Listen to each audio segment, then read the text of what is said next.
The child's anti-slavery book containing a few words about American slave children and stories of slave life. 10 illustrations. A few words about American slave children. Little Louis, the story of a slave boy. Mark and Hasty and Judy's story, a story from real life. Me never give it up. Illustrations. A slave father sold away from his family. Little Louis sold. Whipping a slave. Hunting runaway slaves. Hasty's grief. Aunt Judy's husband captured. Handcuffing Judy's husband. Waiting to be sold. Aunt Judy. Me never give it up. A few words about American slave children. Children, you are free and happy. Kind parents watch over you with loving eyes. Patient teachers instruct you from the beautiful pages of the printed book. Benign laws protect you from violence and prevent the strong arms of wicked people from hurting you. The blessed Bible is in your hands.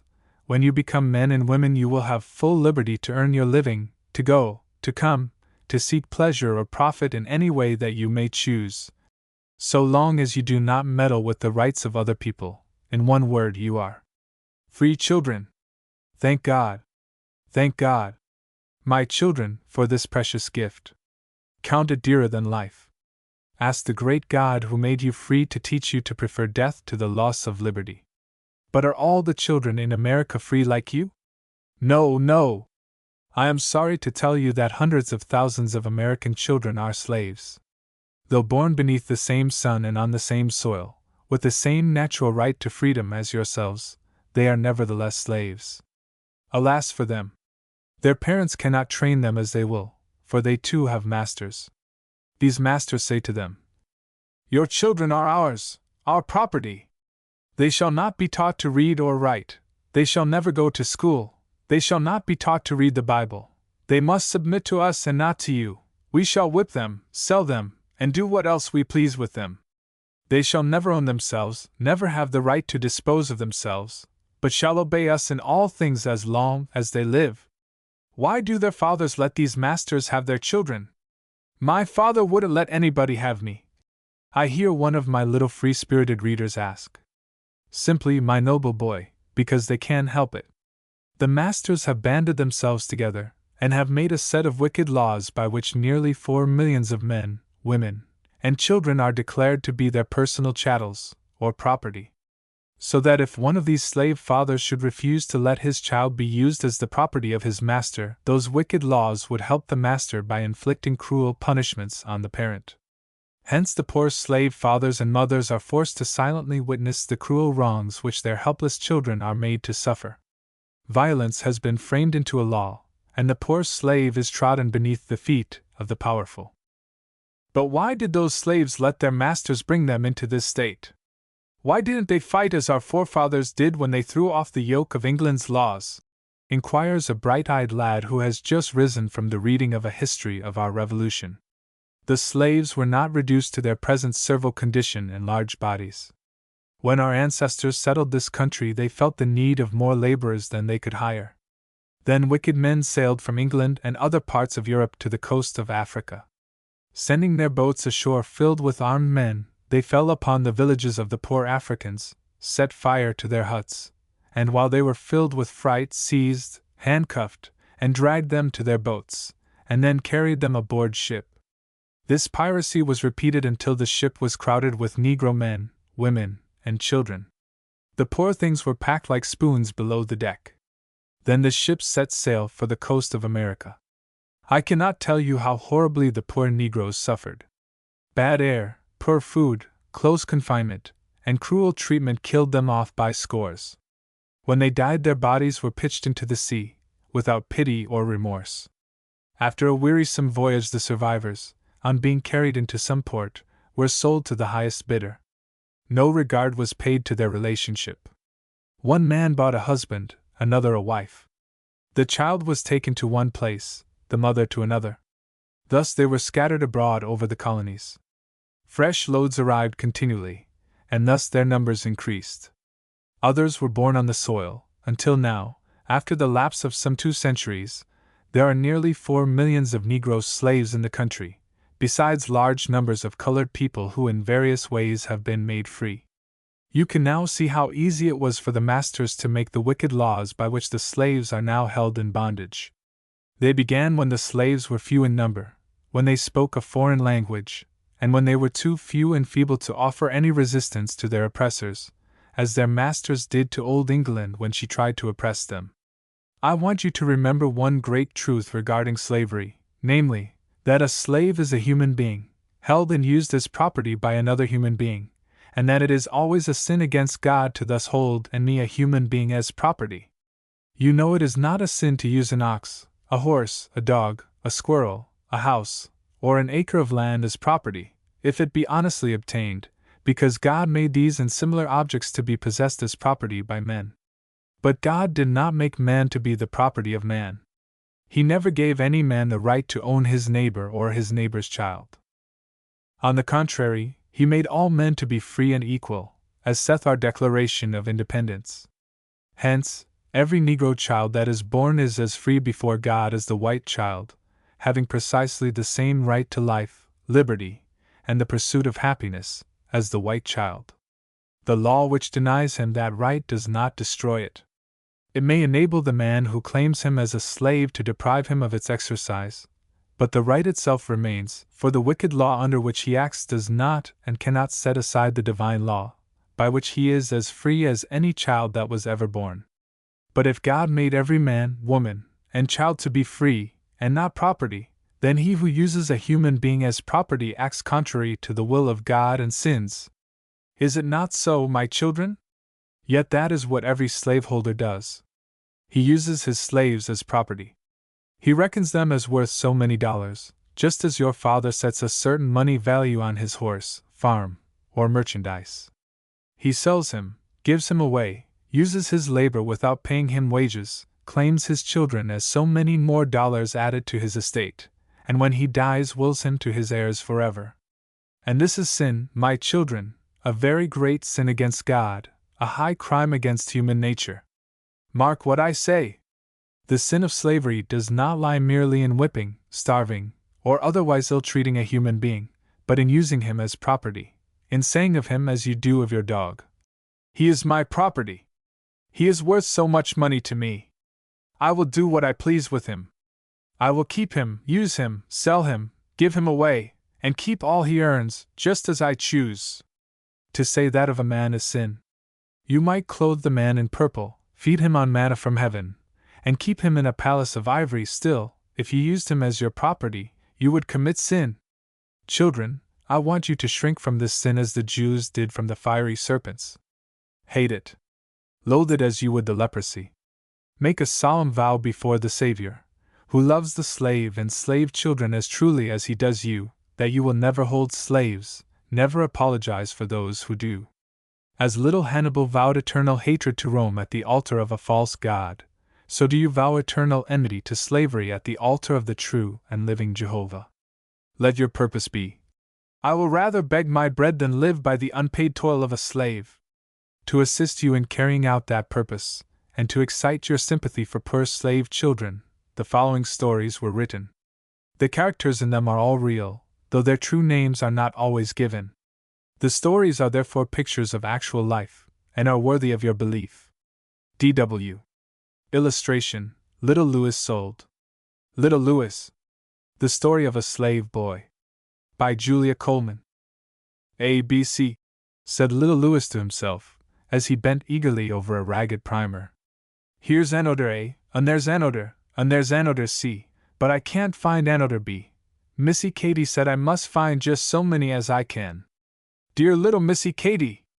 And won't I be just so good as ever I can, and learn to read, and when I get to be a man I'll call myself white folks, for I'm a'most as white as Massa Harry is now, when he runs out without his hat, A.B.C." And so the little fellow ran on, thinking what a fine man he would be when he had learned to read. Just then he heard a shrill laugh in the distance, and the cry, "Lou! Lou! Where's Lou?" It was Katy's voice, and tucking his book in his bosom, he ran around the house toward her with light feet, for though she was often cross and wilful, as only daughters sometimes are, she was the only one of the family that showed him even an occasional kindness. She was, withal, a frolicsome, romping witch, and as he turned the corner, she came scampering along right toward him with 3 or 4 white children at her heels, and all the little woolly heads of the establishment, numbering something less than a score. "Here, Lou," she said, as she came in sight. "You take the tag and run." With a quick movement he touched her outstretched hand, and he would have made the others some trouble to catch him, for he was the smartest runner among the children. But as he turned he tripped on a stone, and lay sprawling. "Tag!" cried Hal, Katie's cousin, as he placed his feet on the little fellow's back and jumped over him. It was cruel, but what did Hal care for the little nigger? If he had been at home he would have had some little fear of breaking the child's back, for his father was more careful of his property than Uncle Stamford was. Before Louis could rise, 2 or 3 of the Negro boys, who were always too ready to imitate the vices of their masters, had made the boy a stepping stone, and then Dick, his master's eldest son, came down upon him with both knees, and began to cuff him roundly. "So, you black scamp, you thought you'd run away with the tag, did you?" Just then he perceived the primer that was peeping out of Louis's shirt bosom. "Ha! What's here?" said he. "A primer, as I live! And what are you doing with this, I'd like to know? Missy Katy give it to me, and she is teaching me my letters out of it. Please, massa, let me have it again," said he, beseechingly, as Dick made a motion as if to throw it away. "I would like to learn how to read." "You would you?" said Dick. "You'd like to read to Tom and Sam, down on a Louisiana plantation, in sugar time, when you'd nothing else to do, I suppose?" "Ha ha ha!" And the young tyrant, giving the boy a vigorous kick or 2 as he rose, stuffed the book into his own pocket, and walked off. Poor Louis! He very well knew the meaning of that taunt, and he did not open his mouth. No threat of a dark closet ever frightened a free child so much as the threat of being sold to a southern plantation terrifies the slave child of Kentucky. Louis walked slowly toward the kitchen, to see Aunt Sally. It was to her he used to go with all his troubles, and sometimes she scolded, and sometimes she listened. She was very busy dressing the vegetables for dinner, and she looked cross, so the little fellow crept into the chimney corner and said nothing. But he thought all the more, and as he thought, the sad tears rolled down his tawny cheeks. "What is the matter now, little baby?"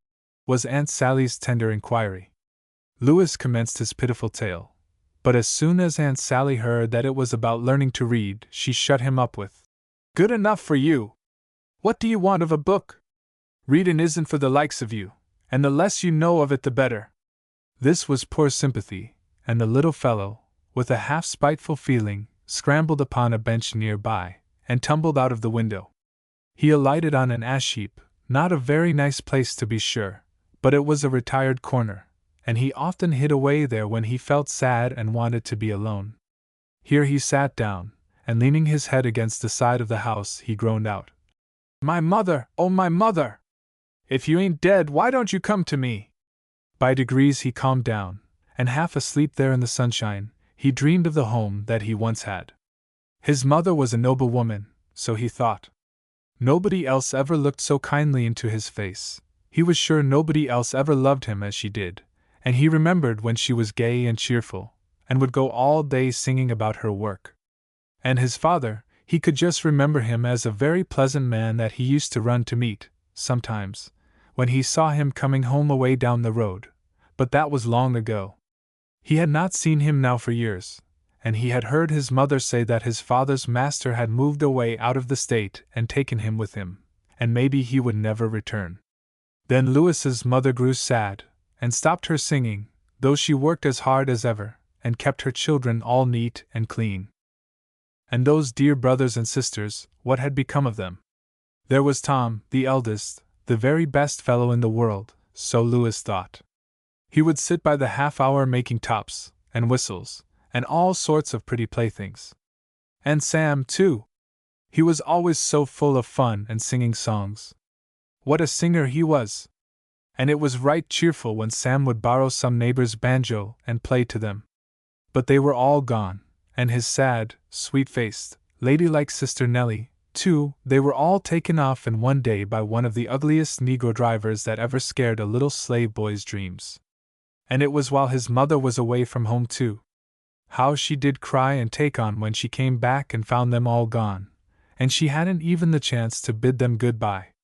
She said she knew her master sent her off that morning because he was going to sell her children. Louis shuddered as he thought of that dreadful night. It was hardly 2 years ago, and the fearful things he heard then burned into his soul with terrible distinctness. It seemed as if their little cabin was deserted after that, for Tom, and Sam, and Nellie were almost grown up, and the rest were all little ones. The next winter his other sister, Fanny, died, but that wasn't half so sad. She was about 12 years old, and a blithesome, cheerful creature, just as her mother had been. He remembered how his master came to their cabin to comfort them, as he said, but his mother told him plainly that she did not want any such comfort. She wished Nellie was dead too. She wished she had never had any children to grow up and suffer what she had. It was in vain her master tried to soothe her. He talked like a minister, as he was, but she had grown almost raving, and she talked to him as she never dared to do before. She wanted to know why he didn't come to console her when she lost her other children. 3 all at once, she said, and they're 10 times worse than dead. You never consoled me then at all. Religion? Pooh! I don't want none of your religion. And now she, too, was gone. She had been gone more than a year. It was said that she was hired out to work in another family, but it wasn't so. They only told her that story to get her away from the children peaceably. She was sold quite a distance away to a very bad man, who used her cruelly. Ned, who was some 2 years younger than Louis, and the only brother he had left, was a wild, careless boy, who raced about among the other children, and did not seem to think much about anything. Louis often wished he could have somebody to talk with, and he wondered if his mother would ever come back again. Had he been a poet he might have put his wishes into verses like the following, in which Mrs. Fallen has given beautiful expression to the wishes of such a slave boy as Louis. The slave boy's wish. I wish I was that little bird, up in the bright blue sky, that sings and flies just where he will, and no one asks him why. I wish I was that little brook, that runs so swift along, through pretty flowers and shining stones, singing a merry song. I wish I was that butterfly, without a thought or care, sporting my pretty, brilliant wings, like a flower in the air. I wish I was that wild, wild deer I saw the other day, who swifter than an arrow flew through the forest far away. I wish I was that little cloud, by the gentle south wind driven, floating along so free and bright, far, far up into heaven. I'd rather be a cunning fox, and hide me in a cave. I'd rather be a savage wolf, than what I am, a slave. My mother calls me her good boy, my father calls me brave. What wicked action have I done, that I should be a slave? I saw my little sister sold, so will they do to me. My heavenly Father, let me die, for then I shall be free. So talking to himself he fell into a doze, and dreamed about his mother. He thought her large serious eyes were looking into his, and her long black hair falling over his face. His mother was part Indian and part white, with only just enough of the black to make her hair a little curly. It don't make much difference what color people are in the slave states. If the mothers are slaves the children are slaves too, even if they are 9/10 white. From this pleasant dream Louis was roused by a splash of cold water, and Aunt Sally, with her head out of the window, was calling, "Here, you lazy nigger! Come here and grind this coffee for me." And the little boy awoke to find himself a friendless orphan, in a cold world with a cruel master. The next morning Louis was playing about the yard with as good a will as any of the young Negroes. Children's troubles don't last long, and to see him turning somersets, singing Jim Crow, and kicking up a row generally, you would suppose he had forgotten all about the lost primer and his mother too. He was in the greatest possible glee in the afternoon, at being sent with another boy, Jim, to carry a package to Mr. Pond's. Then he was trusted, so he put himself on his dignity, and did not turn more than 20 somersets on the way. In coming back, as they had no package to carry, they took it into their heads to cut across lots, though it was no nearer than the road. Still it made them plenty of exercise in climbing fences and walking log bridges across the brooks. While doing this they came in sight of some white pond lilies, and all at once it occurred to Louis that it would be right nice to get some of them for Miss Katy, to buy up her goodwill, for he was afraid she would be very angry when she found that he had lost the primer.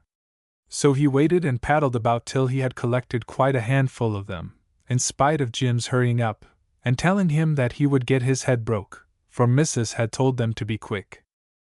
When he had gathered a large handful he started on the run for home, stopping only once or twice to admire the fragrant, lovely flowers, and he felt their beauty quite as much, I dare say, as Miss Katy would. When they were passing the quarters, as the place is called where the huts of the slaves are built, Aunt Sally put her head out of the cabin door, and seeing him, she called out, "Here, Lou, here's your mother." The boy forgot his lilies, dropped them, and running to the door, he saw within a strange woman sitting on a bench. Was that his mother? She turned her large dark eyes for a moment upon him, and then she sprang to meet him. His little heart was ready to overflow with tears of joy, and he expected to be overwhelmed with caresses, just as you would if you should meet your mother after being separated from her more than a year. Imagine his terror, then, as she seized him rudely by the wrists and exclaimed, "It's you, is it? A little slave boy! I'll fix you so they'll never get you!" Then she picked him up in her arms and started to run with him, as if she would throw him into the well. The little fellow screamed with fright. Aunt Sally ran after her, crying at the top of her voice, "Nancy, oh Nancy! Don't now!" And then a big Negro darted out of the stables, crying, "Stop her there! Catch her!" All this hubbub roused the people at the house, and Master Stamford forthwith appeared on the veranda, with a crowd of servants of all sizes. Amid the orders, and cries, and general confusion that followed, Nancy was caught, Louis was taken away, and she was carried back to the cabin, while the big Negro was preparing to tie her. As she entered the cabin, her eye caught sight of a knife that lay there, and snatching it up, she gave herself a bad wound with it. Poor woman, she was tired of her miserable life. I don't wonder that she wanted to die. Was it right, you ask, for her to take her own life? Certainly not. But let us see what led to this attempt. For a long time she had been separated from Louis and Ned, the last of her children that remained to her. To be sure, the other three were probably living somewhere, and so was her husband. But she only knew that they had gone into hopeless servitude, where she knew not. Indeed, she did not know but that they were already dead, and she did not expect ever to hear, for slaves are seldom able to write, and often not permitted to when they can. If there had only been hope of hearing from them at some time or other she could have endured it. But between her and those loved ones there rested a thick cloud of utter darkness, beyond that they might be toiling, groaning, bleeding, starving, dying beneath the oppressor's lash in the deadly swamp, or in the teeth of the cruel hounds, and she could not have the privilege of ministering to the least of their wants, of soothing one of their sorrows, or even dropping a silent tear beside them. If she could have heard only one fact about them it would have been some relief. But she could not enjoy even this poor privilege. And then came the dead, heavy stillness of despair creeping over her spirits. Do you wonder that she became perfectly wild, and beside herself at times? How would you feel if all you loved best were carried off by a cruel slave driver, and you had no hope of hearing from them again in this world? During these dreadful fits of insanity she would bewail the living as worse than dead, and pray God to take them away.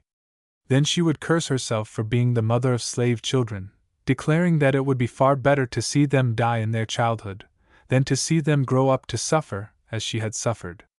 She lived only a few miles from her old home, but her new master was an uncommonly hard man, and would not permit her to go and see her children.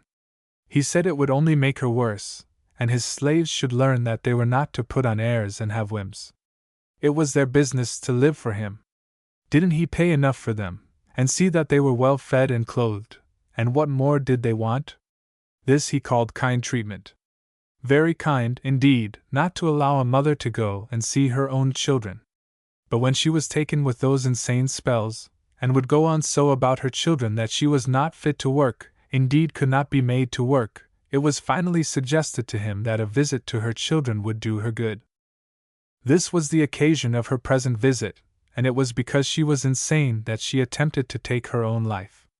The wound, however, was not very deep, and Nancy did not die at this time. After the doctor had been there and dressed her wound, and affairs had become quiet, Louis stole to the door of the cabin. He was afraid to go in. He hardly knew, any of the time, whether that strange wild woman could be his mother, only they told him she was. There was blood spattered here and there on the bare earth that served as a floor to the cabin, and on a straw mattress at one side lay the strange woman. Her eyes were shut, and now that she was more composed, he saw in the lineaments of that pale face the features of his mother, but her once glossy black hair had turned almost white since she had been away, and altogether there was such a wild expression that he was afraid, and crept quietly away again. He then went to find his brother, who, of course, did not remember so much about her. But it was touching to see the two little lone brothers stand peeping in wonderingly at their own mother, who was so changed that they hardly knew her. Then they went off behind the kitchen to talk about it, and cry over it. The strange big Negro was Jerry, who belonged to the same master with Nancy, and he had come to bring her down. He was afraid that his master would be very angry if he should go back without her, but the doctor said the woman must not be moved for a week, and he wrote a letter for Jerry to carry borne to his master, while Nancy remained. The next day, as they gained a little more courage, the brothers crept inside of the cabin. Their mother saw them, and beckoned them to her bedside. She could scarcely speak a word distinctly, but taking first one and then the other by the hand, she said inquiringly, "Louis? Louis? Ned?" They sat there at the bedside by the hour that day. Sometimes she would hold their hands lovingly in hers, then again she would lay her hand gently on the heads of one and the other, and her eyes would wander lovingly over their faces, and then fill with tears. After a day or two little restless, fun-loving Ned grew tired of this, and ran out to play, but Louis stayed by his mother, and she was soon able to talk with him. She showed him her wrists where they had been worn by the irons, and her back scarred by the whip, and she told him of cruelties that we may not repeat here. She talked with him as if he were a man, and not a child, and as he listened his heart and mind seemed to reach forward, and he became almost a man in thought. He seemed to live whole years in those few days that he talked with his mother. It was here that the fearful fact dawned upon him as it never had before. He was a slave. He had no control over his own person or actions, but he belonged soul and body to another man, who had power to control him in everything. And this would not have been so irksome had it been a person that he loved, but Master Stamford he hated. He never met him but to be called by some foul epithet, or booted out of the way. He had no choice whom he would serve, and there would be no end to the thankless servitude but death. "Mother," said the boy, "what have we done that we should be treated so much worse than other people?" "Nothing, my child, nothing. They say there is a God who has ordered all this, but I don't know about that." She stopped. Her mother's heart forbade her to teach her child infidel principles, and she went on in a better strain of reasoning. "Perhaps he allows all this, to try if we will be good whether or no, but I am sure he cannot be pleased with the white folks' cruelty toward us, and they'll all have to suffer for it some day." Then there was a long pause, when both mother and son seemed to be thinking sad, sad thoughts.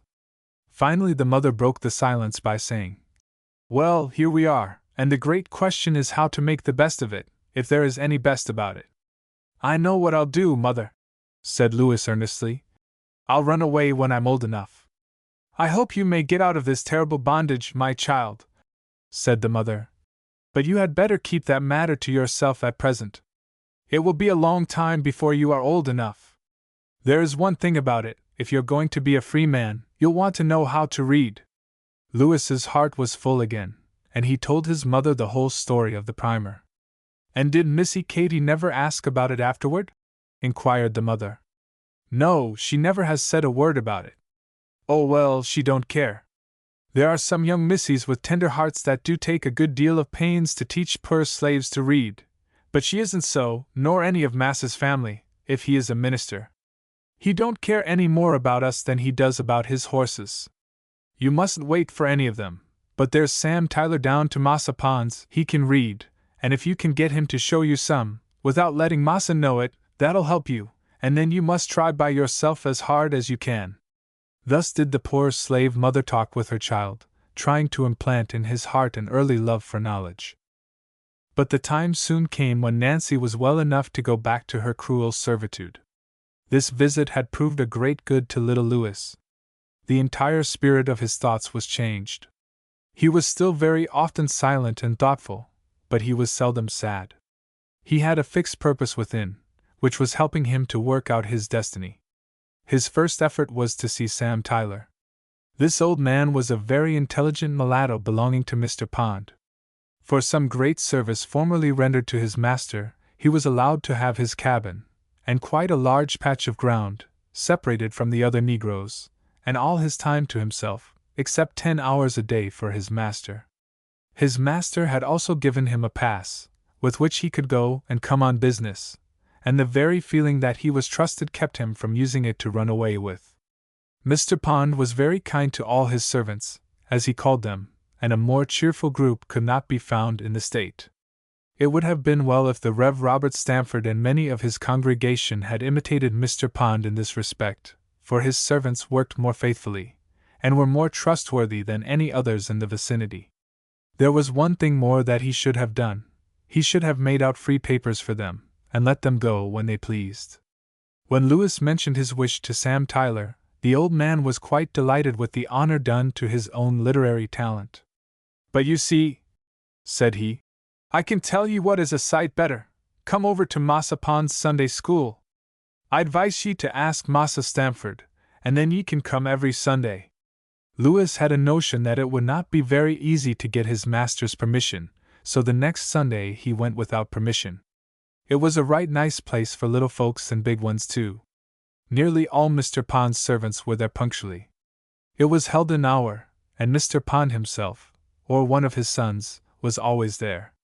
He read the Bible, taught them verses from it, sung hymns with them, and of late, at their urgent solicitation, he had purchased some large cards with the letters and easy readings, and was teaching them all to read. The first day that Louis went he crept off very early, before his master was up, telling Aunt Sally where he was going, so that if he should be inquired for she could send Ned after him. Aunt Sally remonstrated, but it was of no avail. He was off, and she really loved him too well to betray him. That day young Master Pond was in the Sunday school, and he spoke very kindly to Louis, commending his zeal, and asking him to come again. But when he told his father that one of Mr. Stamford's boys was there, Mr. Pond's reply was that this matter must be looked into. Mr. Pond was there himself on the next Sunday, and though he spoke very kindly to the boy, yet he told him very decidedly that he must not come there without a written permission from his master. "Well, then, I can't come at all, sir," said Louis sorrowfully. "Ask him, at any rate," was the reply. "I'd like to have you come very well, but I'm afraid he will think I want to steal one of his boys if I allow you to come here without his consent." It was with much fear that Louis made known his wish to his master, and he was received, as he expected to be, with abuse. "You would like to be a smart nigger, I suppose, one of the kind that talks saucy to his master and runs away. I'll make you smart. I'm smart enough myself for all my niggers, and if they want any more of the stuff, I'll give them some of the right sort," said he with vulgar wit, as he laid his riding whip about the shoulders of poor Louis. But when Mr. Stamford found that Louis had already been to Mr. Pond's Sunday school, he made a more serious matter of it, and the poor boy received his first severe flogging, 25 lashes on his bare back. "I hope now," said Aunt Sally, while dressing his welted and wounded back with wet linen, "that you'll give up that silly notion of your'n, that of learning to read. It's of no use, and these 'ere learned niggers are always getting into trouble. I know Moss'd half kill one, if he had him. Now, if you belonged to Massa Pond 'twould be different." And so she went on. But the more she talked the more firmly Louis made up his mind that he would learn to read if he could, and the words of his mother came to his mind with authority. "If you're going to be a free man you'll want to know how to read." About 2 months after this he paid another visit to Sam Tyler. Sam's plot of ground and cabin was near the division line between the two farms, and Louis took his time to go down there after dark. He asked Sam to teach him to read. "I should think you'd got enough of that," said Sam. I shouldn't think it would pay. What would you take for what you know about readin'? Asked Louis. Well, I can't say as I'd like to sell it, but it would only be a plague to you so long as you belong to Massa Stamford. By dint of coaxing, however, Louis succeeded in getting him to teach him the letters, taking the opportunity to go to him rainy nights, or when Mr. Stamford was away from home. That was the end of Sam's help. He had an idea in his head that it was not good policy for him to do this without Massa Stamford's consent, after what Mr. Pond had said about Louis's coming to Sunday school. Sam was a cautious Negro, not so warm-hearted and impulsive as the most of his race. He prided himself on being more like white folks. Louis was soon in trouble of another sort. He had found an old spelling book, and Sam had shown him that the letters he had learned were to be put together to make words. Then, too, he managed to get a little time to himself every morning, by rising very early. So far so good, and his diligence was deserving of success, but the progress he made was very discouraging. CN spelled sane, NOT spelled note, and GO spelled Joe. I say no Joe. What nonsense! And there was no one that could explain the matter intelligently. He perseveres bravely for a while, finding now and then a word that he could understand, but at last his book was gone from its hiding place. He knew not where to get another, and in short he was pretty much discouraged. These difficulties had cooled his ardor much more than the whip had done, and by degrees he settled down into a state of despondency and indifference that Mr. Stamford would have considered a matter of the deepest regret, had it befallen one of his own children. Years passed on, long, dreary, cheerless years. Louis was now a boy of 17, rather intelligent in appearance, but melancholy, and not very hearty. In spite of repeated thinnings out by sales at different times to the traders, the number of Mr. Stamford's slaves had greatly increased, and now the time came when they must all be disposed of. He had accepted a call from a distant village, and must necessarily break up his farming establishment. It was a sad sight to see these poor people, who had lived together so long, put up at auction and bid off to persons that had come from many different places. Here goes the father of a family in one direction, the mother in another, and the children all scattered hither and thither. And then it was heartrending to witness their brief partings. Bad as had been their lot with Mr. Stamford, they would far sooner stay with him than be separated from those of their fellow slaves whom they loved. A lot at a time were put up in a row, and one after another was called upon the block, and after a few bids was handed over to a new master, to be taken wherever he might choose. Ned and Jim and Louis stood side by side in one of those rows. Ned had grown up to be a fine sprightly lad, and the bidding for him was lively. He was struck down to a southern trader. Louis listened despondently while the bidding for Jim was going on, expecting every moment to hear his own name called, when suddenly a strong hand was laid upon his shoulder from behind, and he was drawn from the row. After a thorough examination by a strange gentleman, in company with his master, he was bid to step aside. From some words that he heard pass between them, he understood that he had been sold at private sale, bartered off for a pair of carriage horses. The animals, a pair of handsome bays, were standing near by, and he turned to look at them. Suppose they were black, said he to himself. Would they be any meaner, less powerful, less valuable, less spirited? I do not see that color makes much difference with animals. Why should it make so much difference among men? Who made the white men masters over us? He thought long and deeply, but there came no answer. Then, too, they are larger than I am, and there are two of them. What makes the difference that I should be higher priced? I have a mind, and it's my mind that they have sold, he added, with a sudden gleam of thought. And what have I of my own? Nothing. They buy and sell, and control soul and mind and body. Louis had yet to learn that even the poorest slave may with all his soul believe on Jesus, and no master on earth could hinder him. Mr. Stamford had never given his slaves any religious teachings, and perhaps it was just as well that he did not attempt anything of that kind, for he is said to have taught his white congregation that it was no more harm to separate a family of slaves than a litter of pigs. His new master, whose name was Johns, lived about 30 miles distant, and nearly as much as that nearer the boundary line between Ohio and Kentucky, an item which the boy noticed with much satisfaction. On their way home, Mr. Johns took special pains to impress on the mind of his new property the fact that the condition of his being well treated in his new home would be his good behavior. "It's of no use," he says, "for my boys to go to showing off airs and setting themselves up. I can't stand that. But if they are quiet and industrious, I give them as good allowances and as good quarters as anybody." What Mr. Johns called good behavior in servants was their doing promptly and precisely just as he told them to, without venturing to think for themselves anything about it.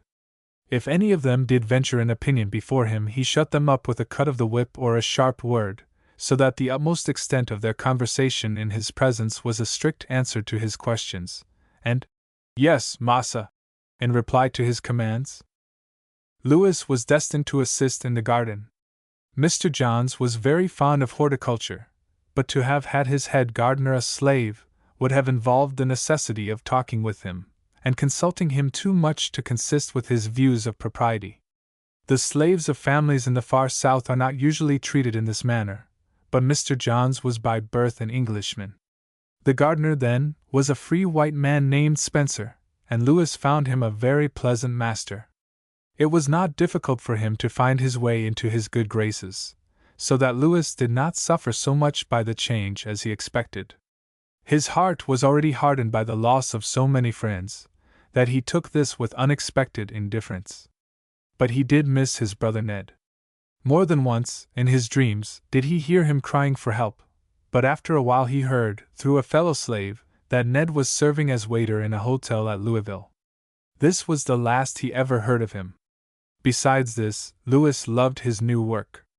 It was so delightful to see the shrubs, and trees, and plants flourish, and the flowers putting forth their gorgeous displays, and Spencer's kindness made the heaviest work seem light.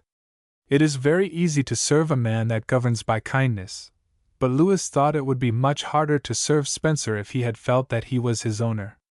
One morning, going earlier than usual to the garden, he found Miss Ford there, the governess of the children. She was promenading one of the wide alleys, and pensively reading a favorite author. This occurred morning after morning, and Louis thought he would be so glad if she would only spend a few minutes teaching him to read. He knew that she was from the Free States, where they did not keep slaves, and he thought, perhaps, if she knew his desire to read she would help him. But morning after morning passed, and she seemed to take very little notice of him. Finally, he one day observed her looking at a beautiful magnolia blossom, the first that had come out. It was quite on the top of the tree. She evidently wanted it, and Louis drew near, hoping that she would ask him to get it for her, and so she did. Louis was delighted, she thanked him so kindly. After this he found occasion to say, "I think Mrs. must be very happy, she can read." The lady looked surprised, and then pitiful. "And would you like to read?" "Indeed, there is nothing in this world would make me more happy," said Louis. "It is a pity so simple a wish cannot be gratified," said she to herself. "Perhaps I could find time. If I thought so I might rise a little earlier. Could you come here by sunrise every morning?" "Oh yes, Mrs., indeed I could." "Come, then, tomorrow morning." That was a happy day for Louis. His first lesson was quite a success. He had not forgotten all his letters. After this he went on prosperously, having a half-hour lesson every fair morning. Louis studied very hard, and made excellent progress. The difficulties that formerly troubled him now disappeared, for he had a teacher whom he could consult upon every word.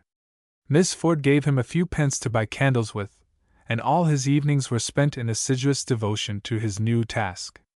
The thoughts of his new acquisitions made him so happy that he worked more diligently, and appeared far more cheerful than formerly. Mr. Johns observed it, and remarked that the boy had turned out a better bargain than he expected. When it was known in the house that Miss Ford was teaching Louis, there was some consultation about it, and Mr. Johns approached the lady with a long face, to talk the matter over. However, she had altogether the advantage of him, for she laughed most uncontrollably at his concern, assured him that this was her intellectual play, and that she enjoyed the matter very much as she would teaching tricks to a parrot or monkey. "Surely, now, you would not deprive me of such an innocent amusement," said she, with mock lamentation. "No, but my dear Miss Ford," said the gentleman, trying to appear serious, "it is not best for these people to know too much." "Oh, that is too good," she replied with a laugh.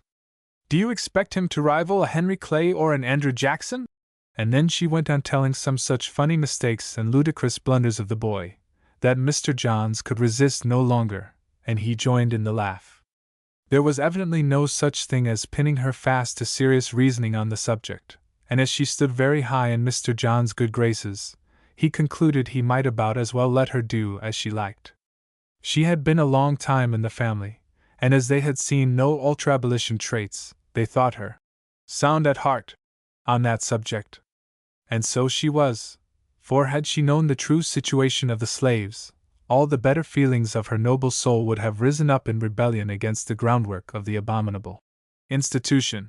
But as the slaves were kept very much apart from the family, and by their master's peculiar training had very little to say when they did make their appearance, she had very little opportunity to study the workings of the system, if she had been disposed to do so, and very little to excite her curiosity about it. As Louis by degrees gained the good opinion of his teacher, and flattered her by his rapid progress, so she gradually became interested in his early history, and especially in his early failures in learning to read. She was quite indignant at the opposition he had experienced, and her expressions of surprise at the treatment he received led him to tell of greater cruelties that he had seen practiced on others, and so on to the story of his mother. She took a deep interest in all his details, and he was never at a loss for something to tell. Could it be that slavery was so bad, that she was surrounded by these suffering creatures, and was doing nothing for them? She made inquiries of others prudently, and found that it was even so, and more too, that even she herself was not at liberty to speak out her sentiments about it. But she could think, and she did think. The great law of human, God-given right came up before her, and she acknowledged it. These poor creatures had a right to their own personal freedom, and she thought it would be doing God and humanity a service if she could help them to obtain that freedom. She did not know that in doing thus she would be sinning against the laws of her country, and perhaps she would not have cared much if she had, for she was one of those independent souls that dare to acknowledge the law of right. For months were these convictions gaining strength, but no opportunity occurred to assist any of them. Meanwhile she grew pensive and silent, oppressed by the helpless misery which she saw around her on every side. One evening when Louis came for his lesson he brought her an anonymous note. The writer professed to take a deep interest in the intelligent young slave Louis, and asked the question if she would be willing to do anything to advance his freedom. She unhesitatingly replied that she would be very glad to do so. Louis knew where to carry the note, and she soon had an interview with the writer, Mr. Dean, of whom she had heard as the worst abolitionist in the neighborhood. Arrangements were soon made for running off the boy. Miss Ford was to get leave of Mr. Johns to send Louis to a neighbor of Mr. Dean's on an errand for herself in the evening. As this would keep him quite late, and he was to report to her on his return, no one else would be likely to miss him until morning. He was to proceed at once to Mr. Dean's house, whence, with face and hands dyed, and his clothes changed, he was to go with Mr. Dean in the capacity of a servant to Cincinnati, and he should then run his own chance of escape. In its main features the plan worked well, and Louis escaped. The next morning, when Louis was missed at the house of his master, suspicion immediately fell upon Miss Ford. The plot was so simple that the truth could not well be concealed, but nothing was said about it until they might find some tangible evidence, and this was soon afforded by the imprudence of Dean. 2 mornings after this he came to the garden fence by the arbor where she usually spent the morning, and threw over a note containing the words, "All right, and no suspicion." But he was mistaken about the "no suspicion." He himself would have been arrested at the moment of his return, for one of his neighbors had seen and recognized them in Cincinnati, but they waited and watched to see if by some chance Miss Ford might not also be implicated. And it was done. There were more observers than he dreamed of, and Miss Ford, who from her window saw the note fall, saw it picked up a moment after by Mr. Johns himself. Mr. Dean was arrested before he reached home again, and both he and Miss Ford were sent to jail.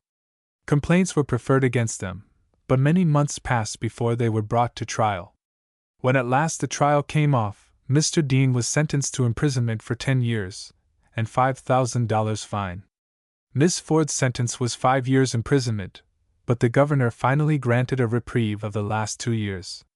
After many adventures, Lewis reached Boston, where he still lives, for aught I know, with a nice little woman of his own color for a wife, and 3 smart little boys.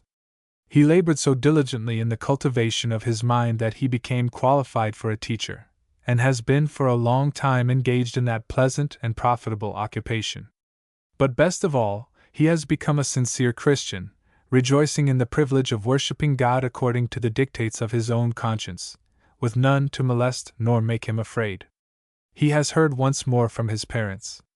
His father's master had returned to the neighborhood where his mother was, and they were again living together. His mother's mind was restored to sanity. She was more like herself than she had been before since the early days of their married life. In her later years she was brought to taste of the liberty wherewith Christ has made us free, and went to her home above to be comforted after all her sufferings, while her cruel masters who enjoyed their ease here shall be tormented. Illustration: whipping a slave. Illustration: hunting runaway slaves. Mark and Hasty, or Slave Life in Missouri. By Matilda G. Thompson. Preface. The facts narrated in the following pages occurred in St. Louis a few years ago. They were communicated to the author by a friend residing temporarily in that city. Mark and Hasty. Chapter 1. On a bright and pleasant morning in the month of November, Mrs. Jennings and her children were sitting in one of the bedrooms of a handsome dwelling in St. Louis. It was evident that preparations were being made for a long journey. 2 large trunks, strapped and corded, stood in the center of the room, while folded and unfolded articles of clothing lay in confusion on the floor and chairs. "Katie," said Mrs. Jennings to a colored girl, who had just entered the room, "I wish you would bring in the other trunk, so that it will be ready for the children's clothes when Hasty comes." "Yes, missus," said Kate, and then, as she was leaving the room, she turned and said, "There's Hasty comin' in de gate, though she ain't got de clothes wid her. 'Pears to me she looks awful sorrowful." "Why, Hasty, what is the matter?" inquired Mrs. Jennings, as a pretty, but sad-looking mulatto woman made her appearance at the door. "Oh, missus," she said, "you must please 'scuse me, 'case I hasn't de clothes done, but I see been so nigh distracted dis week, dat I ain't had heart nor strength to do anything. My husband has been sold down south, and I specs I'll never see him again if he once get down dar, 'case dey never gets back." "Why, how did that happen, Hasty?" asked Mrs. Jennings. "Mark has always been such a trusty servant, and has lived so long in the family, that I thought nothing would have induced Mr. Nelson to part with him." "Yes, missus, I knows all dat Mark has been the faithfulest sarvant dat his massa ever had. But ye see, on Saturday night when he come down to see me, little Fanny was berry sick, and I had been out washin' all day, and Mark wanted me to go to bed, but I didn't, and we both sat up all night wid de chilly. Well, early de next morning he started for his massa's, and got dere about church time, 'case he had a good piece to walk. Den he hauled out de carriage, and fed de horses, and while dey was eatin', de poor critter fell asleep. And after bit, Massa Nelson got mighty uneasy, 'case he had to wait for de carriage, so he sent one of de men out to see whar Mark was, and dey found him asleep and went in and told his massa. Den he sent for Mark to come into de parlor, and when he went in Massa Nelson asked him what right had he to go sleep, when it was time for de carriage to be round. And Mark said dat his chilly had been sick, and he had sat up all night wid it, and dat was what made him so sleepy. Den Massa Nelson said he had no right to sit up, if it was gwine to interfere wid his work. And Mark stood right up and looked Massa Nelson in de face, and said, 'Massa Nelson, I think I hab as much right to sit up wid my sick chilly, as you had to sit up de other night wid little Massa Eddie. Oh my sakes alive!' But Massa Nelson was mad den. He said, 'You black nigger, dare to talk to me about rights, and he struck Mark over de face wid de big carriage whip, and said he'd tend to him in de mornin' dot. And did Mark say nothing more than that? Inquired Mrs. Jennings, thinking that Hasty, like any other wife, would endeavor to hide her husband's faults. No, missus, dat was everyt'ing he said, and just went away and got de carriage round for Massa Nelson to go to church. Well, de next mornin' Massa Nelson told him to put on his coat and follow him, and he toted him down to old Emmefi's pen, and sold him to go down some river way down south, and I have come dis mornin', she said, looking up inquiringly into Mrs. Jennings's face, to see if you, Mrs. or Massa Jennings, wouldn't do something for him. Well, Hasty, I'm sorry, very sorry for you, said Mrs. Jennings. But don't be downhearted. I will postpone going east this week, and see what can be done for you, and if my husband can't buy Mark, he probably knows someone who wants a trusty servant, such as I know Mark to be. However, Hasty, you may be assured that I will do all in my power to prevent your husband from going. Hasty dried her tears, and with many thanks took her departure, feeling much comforted by the confident tone with which Mrs. Jennings spoke. After Hasty had gone, Mrs. Jennings pondered, as she had never before done, on the evil effects of slavery. She thought of Hasty's grief, as poignant as would have been her own, had her husband been in Mark's place, and which had changed that usually bright countenance to one haggard with suffering. She thought of the father torn from his wife and child, of the child fatherless, though not an orphan, of that child's future, and as it presented itself to her, she clasped her own little girl closer to her heart, almost fearing that it was to share that future. Ah! She was putting her soul in the slave soul's stead. Chapter 2. Mrs. Jennings, true to her promise, acquainted Mr. Jennings with the transaction, and entreated him to make an effort immediately to rescue Mark from his fearful doom.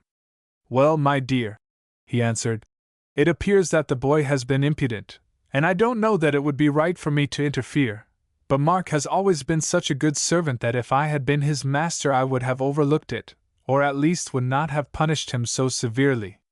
However, I'll go down to Emmefi and see about him. Accordingly, the next morning, he went down to the slave pen to see the trader. He found him at the door of his office, a sleek, smiling, well-dressed man, very courteous and affable, having the appearance of a gentleman. Good morning, Mr. Jennings, said the trader. What can I do for you today? Why, Emmefi, I called down to see about a boy named Mark, one of Nelson's people. I heard you had him for sale, and as he is a good sort of a fellow, I wouldn't mind buying him, if you are reasonable. Want to keep him in St. Louis? Inquired the trader. Oh, certainly, I want him for a coachman. Ours gets drunk, and my wife will not allow him to drive her. Well, Mr. Jennings, I am very sorry, but the fact is, Mr. Nelson was very angry at Mark, and pledged me not to sell him in the state. You see, he was impudent, and you know that can't be allowed at all. I am right sorry, but I dare say I can suit you in one quite as good. There's Hannibal, one of Captain Adams' boys, he is a— No matter, I don't want him, interrupted Mr. Jennings. I am not particular about purchasing this morning. I only wanted him to please my wife. She will be very much disappointed, as she has his wife washing for her, and she will be in great distress at parting with her husband. Yes, I see. It's a pity niggers will take on so. I am sorry I can't accommodate Mrs. Jennings. If you should want a coachman, I should be glad if you would call down, as I have a good stock on hand of strong, healthy boys. Yes, when I want one I will give you a call. But do you really think that Mr. Nelson would refuse to have him remain even in the state? I really would like to keep the poor fellow from going down south, if I paid 100 or 2 more than he is worth. Oh, there is no chance for him. Mr. Nelson was positive in his instructions. I don't think you need take the trouble to ask him, as I am almost sure he will refuse. Then I suppose nothing can be done. Good morning, said Mr. Jennings.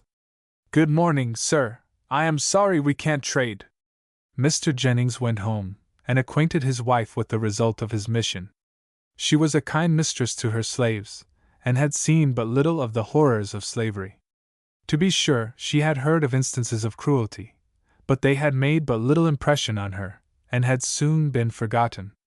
But here was a case which outraged every womanly feeling in her breast, a case of suffering and wrong, occurring to persons in whom she was personally interested, and she was aroused to the wickedness of the system which allowed such oppression. In the evening Hasty came up to see if anything had been done for her relief. As she entered the room, the sorrowful expression of Mrs. Jennings's face brought tears into her eyes, for she felt there was no hope. "Oh, poor Hasty!" said Mrs. Jennings. "Don't say no more, missus, I see what's comin'. Poor Mark will go down south. Seems to me I knowed it would be so from the fust. Oh dear! It'll go nigh breaking me down. Tears like I can't stand it nohow," said Hasty, sobbing aloud. Mrs. Jennings waited till the first burst of bitter grief was over, and then tried to comfort her as well as she was able, but she felt how hard it was to assuage such grief as this.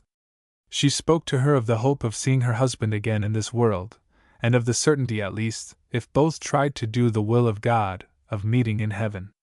But her efforts were unavailing, and her consoling words fell on a heart that would not be comforted. Chapter 3. When Mrs. Jennings awoke the next morning, her first thoughts were of Hasty, and she determined that the day should not pass over without her making another effort for Mark. Accordingly, after breakfast she ordered the carriage, intending to make a visit to Mr. Nelson's. "Where are you going, Maggie?" inquired Mr. Jennings of his wife, as he heard her give the order. "I am going to Mr. Nelson's about Mark," she answered. "Why, my dear, I told you what Emmefi said, that Nelson was implacable. And besides, I am afraid he will think it impertinent in you to meddle with his affairs." "I shall make an apology for my visit," she answered, "but I cannot rest satisfied until I hear a direct refusal from his own lips. His conduct toward Mark seems more like revenge than punishment. I do not think he can persist in it." "Well, I give you credit for your perseverance," he said laughingly, "but I am afraid you will come home disappointed." "If I do," she replied, "I shall feel less conscience-stricken than if I had remained at home, knowing that I have done all in my power to prevent his going." As Mrs. Jennings rode along she felt that she had a disagreeable duty to perform, but like a true Christian woman, she shrunk not, but grew stronger as she approached the dwelling of the lordly oppressor, and she prayed to God for strength to be true to him and to the slave. When she arrived, she entered the house of Mr. Nelson with strong hopes, but much to her disappointment, was informed that he had left the city, and would be absent for some weeks. Her next thought was to see his wife, if she was at home. The servant said that his mistress was at home, but doubted if she could be seen. "Present my card to her," said Mrs. Jennings, "and say to her that I have called on business, and will detain her but a few moments if she will see me." The servant retired with the card, and in a few moments returned, saying that Mrs. Nelson would be glad to see her in the sitting-room. When Mrs. Jennings entered the room she apologized for the intrusion to a handsome, though slightly careworn lady, who arose to receive her. "Madam," said Mrs. Jennings, "I have called on you this morning in relation to your servant Mark. I hope you will not think it impertinent in me to interfere in this matter, but I am very much interested in him. His wife has been my laundress for several years, and is exceedingly distressed at the idea of being separated from him. She came to me yesterday, and told me that he had been impertinent, and that Mr. Nelson intended selling him down south. I promised to use what influence I had to keep him in the city, and I have called this morning to see if I could persuade Mr. Nelson to overlook this offense, pledging myself for his future good conduct, for I really think that this will be a lesson to him that he will never forget." "I can appreciate and sympathize with your feelings," said Mrs. Nelson, "for I have myself endeavored to change my husband's determination. But he is a rigid disciplinarian, and makes it a rule never to overlook the first symptom of insubordination in any of the servants. He says if a servant is once permitted to retort, all discipline ceases, and he must be sold south. It is his rule, and he never departs from it. Oh, I sometimes feel so sick when I see the punishments inflicted that seem necessary to keep them in subjection. But we wives can do nothing, however great our repugnance may be to it. The children have begged me to take them to see Mark before he goes.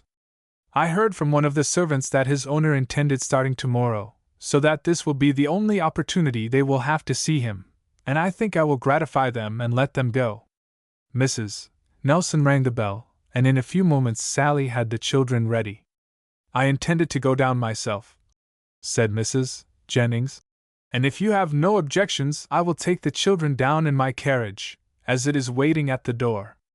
Oh, I thank you, that will suit me very well, said Mrs. Nelson, as my engagements this morning will hardly permit me to go, and I was almost afraid to trust them with any of the other servants, now that Mark has gone.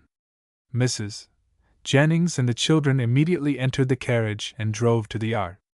As the carriage drew up before the door, Mr. Emmefi came out and assisted the party to alight, and on hearing the business, summoned Mark to them. "Oh, Massa Eddie and Missy Bell," said he joyfully, "I see so glad you come to see poor Mark. I was afeard I would never see you again." "Oh yes," said Eddie. "We came as soon as Mamma told us about it. You see we didn't know it until yesterday, when we went out to ride, and that cross old Noah drove us, and we couldn't tell what it meant, so as soon as we came home Belle asked Mother about it, and she said that you had been naughty, and Papa sent you away. But I don't care, I think Pa might forgive you just this once." "Yes, so do I," broke in Belle. "Pa ought to let you stay, because little Fanny won't have any father to come and see at our house, and I like her to play with me." "I see afeard Fanny won't play any more," said Mark sadly. "She is very sick. The doctor said it was the scarlet fever, and the other night, when I was up home, she was out of her head and didn't know me." "Why is she sick?" asked Belle. "I didn't know that. I'll ask Mamma if I can't go and see her when I get home. But Mamma says maybe you'll come back one of these days. Won't you, Mark?" "No, honey, I don't ever expect to get back, and if I do, it will be a long, long time. It's so far down where I see sold to, down the Arkansas River, I believe." "Are you sold there, Mark?" inquired Mrs. Jennings. "Yes, missus, and I don't know what'll come of poor Hasty when she knows it. She was here this morning, and said that you had gone to Massa Nelson's, and was going to try to get me off, but I knowed how it would be. But I couldn't bar to cast her down when she was so hopeful like, so I didn't tell her I was sold. Oh, Mrs. Jennings, do please comfort the poor soul, she's so sick and weak she can hardly bar up. I used to give her all the earnings I got from people, but I can't give her any more. Oh Lord! It comes nigh breaking me down when I think of it," said Mark, the big tears coursing down his face. "Don't cry, Mark," said little Belle. "Eddie and I will save up our money, and by the time we are big, we'll have enough to buy you, then I'll send Eddie down to bring you home." "Yes," said Eddie, "and Mamma will give us many a picayune, when we tell her what it's for." Mrs. Jennings had been an interested spectator of the scene, and would have remained longer with Mark, to comfort him, but as it was after the dinner hour, she feared Mrs. Nelson would be anxious about the children, so she told them it was time to go, and that they must part with Mark. "Well, Mark, if we must go," said the children, throwing their arms around his neck. "Goodbye. Goodbye, dear children," he said, "and please be kind to my poor little Fanny, that will soon have no father." "We will," they answered, as they sadly passed from the yard. Chapter 4. The following morning that sun rose warm and bright. All was bustle and excitement on the levee. Its broad top was crowded with drays and cabs conveying the freight and passengers to and from the steamboats, that lay compactly wedged together at its edge. About 10 o'clock the bell of the Alden Adams announced that its time for starting had come. The cabs threaded their way through the piles of goods and bales of cotton to the plank, and delivered their loads of travelers flitting to the sunny south. The last package of freight was being carried aboard, and everything was ready for the start. But all who are going have not arrived. A sad procession is marching down to the boat. It is Emmefi's gang. The men handcuffed, the women and children walking double file, though not fettered. A little apart from the rest we recognize Mark, and by his side walks Hasty. Little is said by either, but oh, they feel the more. At last they reached the plank that was to separate them forever, yes, forever. At that same spot farewells had been exchanged, farewells sad and tearful. Yet amid these tears, and with this sadness, hope whispered of a glad meeting in the future, of a joyful reunion. But here there was no such hope. Each felt that for them all was despair. Hark! The shrill whistle and the impatient puffing of the steam tell them they must part. The rest have taken their places on the deck, and they too are standing on the levee alone. Illustration: Hasty's grief. Come, come, quit your parleying. Don't you see they are hauling in the plank? Jump aboard, Mark, and don't look so glum. I'll get you another gal down in Arkansas, said the trader. Had he seen the look which Hasty cast upon him, he might have been admonished by those words of Oriental piety. Beware of the groans of a wounded soul. Oppress not to the utmost a single heart, for a solitary sigh has the power to overturn a world. She turned from the trader, and with a sob, as though the heart springs were snapped, she threw herself into her husband's arms. Again and again he pressed her to his heart, then gently unclasping her hands, he tottered along the plank, and nearly had he ended his saddened life in the rolling stream below, but the ready hand of his owner caught him, and hurried him aboard. The plank was hauled aboard, and in an instant the boat was moving out into the stream. The passengers congregated on the hurricane deck, cheered, and waved their handkerchiefs to friends on shore, and her crew answered the shouts of those on the other boats, as she rapidly passed them. Few saw, and those who did, without noting, the sorrowing woman, who, leaning against a bale of goods, with one hand shading her eyes, and the other pressed hard upon her heart, watching the receding boat, until it turned a bend in the river, and was hidden from her sight. Yet no watcher borne away upon the boat, nor any sorrowing one left upon the shore, turned away, as the last traces of the loved ones faded, with a heavier heart, or a feeling of such utter loneliness as did poor Hasty. Despairingly she turned toward home. No tears, no choking sobs, but only that calm, frozen look to which tears and sobs would have been a relief. The light, elastic step of but a week before was gone. She stopped not now to gaze into the gay windows, or to watch the throng of promenaders, but with an unsteady pace, wended her way slowly to her humble home in the lower part of the city. "Stop, Aunt Hasty," said a colored woman belonging to Mrs. Nelson. "Missus gave me leave to come down here this afternoon to go home with you, 'case she said you would take it so hard parting with your old man." Hasty looked up as she heard the well-known voice of the kind-hearted Sally. "Oh, Sally," she said, "I see got no home now. They has taken him away that made me a home, and I don't keer for nothing now. You mustn't be downhearted, Hasty," she said, "but look right up to de Lord. He says, 'Call on me in de day of trouble, and I will hear ye, and cast your burden on me, and I will care for ye.' And sure enough dis is your time o' be trouble, poor critter." "Yes," she answered, "and it has been my time of trouble ever since Mark was sold, and I has prayed to de Lord, time after time, to raise up friends to save Mark from going. But ye see how it is, Sally." "Yes, I sees, Hasty, but ye mustn't let it shake your faith a bit, 'case de Lord will bring it all right in his time." Thus talking, and endeavoring to console her, Sally accompanied Hasty to her now desolate home. As she entered the room, the low moan of her child fell upon her ear, and awoke her to the necessity of action. It was well that there existed an immediate call on her, or her heart would have sunk under the heavy burden of sorrow. She went hastily to the side of the little sufferer, and passing her cold hand over the burning forehead of her child, whispered soothing words of endearment. "Is father come?" asked Fanny. "I's been dreamin', and I thought for sure he was here. Ain't this his night to come home, mother?" "No, honey, this is Friday night," answered Hasty. "But never mind about father now, but go to sleep, there's a good girl." And sitting down by the side of her child, Hasty, with a mother's tenderness, soothed her to sleep. All that long night she sat, but no sleep shed a calm upon her heart. But when morning came, exhausted nature could bear up no longer, and she sank into a short but troubled slumber. By the sick bed of her child, in her cabin lone and drear, listening to its ravings wild, dropping on it many a tear, sat the mother, broken-hearted, Every hope was in its shroud. From her husband she'd been parted, and to earth with grief she's bowed. Now within her ear is ringing drearily hope's funeral knell, and the night wind wild is singing mournfully the word farewell. Day broke, and still mother and child slept on. Hasty's overcharged heart and brain were for the first time, for some days, lulled to forgetfulness. If this relief had not come, without doubt one would have broken, and the other been lost in madness. Fanny was the first to awake. The crisis of the disease had passed. The fever no longer scorched her veins, and her mind no longer wandered. She was, however, as weak as an infant, and as incapable of attending to her wants.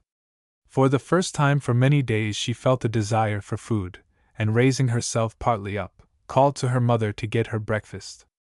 The voice of her child roused Hasty from her dreams of peace to the dread realities of her bereavement. For a few moments she could not recall her scattered senses, but soon the remembrance of yesterday crowded upon her mind, and the anguish depicted upon her face showed that they had lost nothing of their intensity during their short oblivion.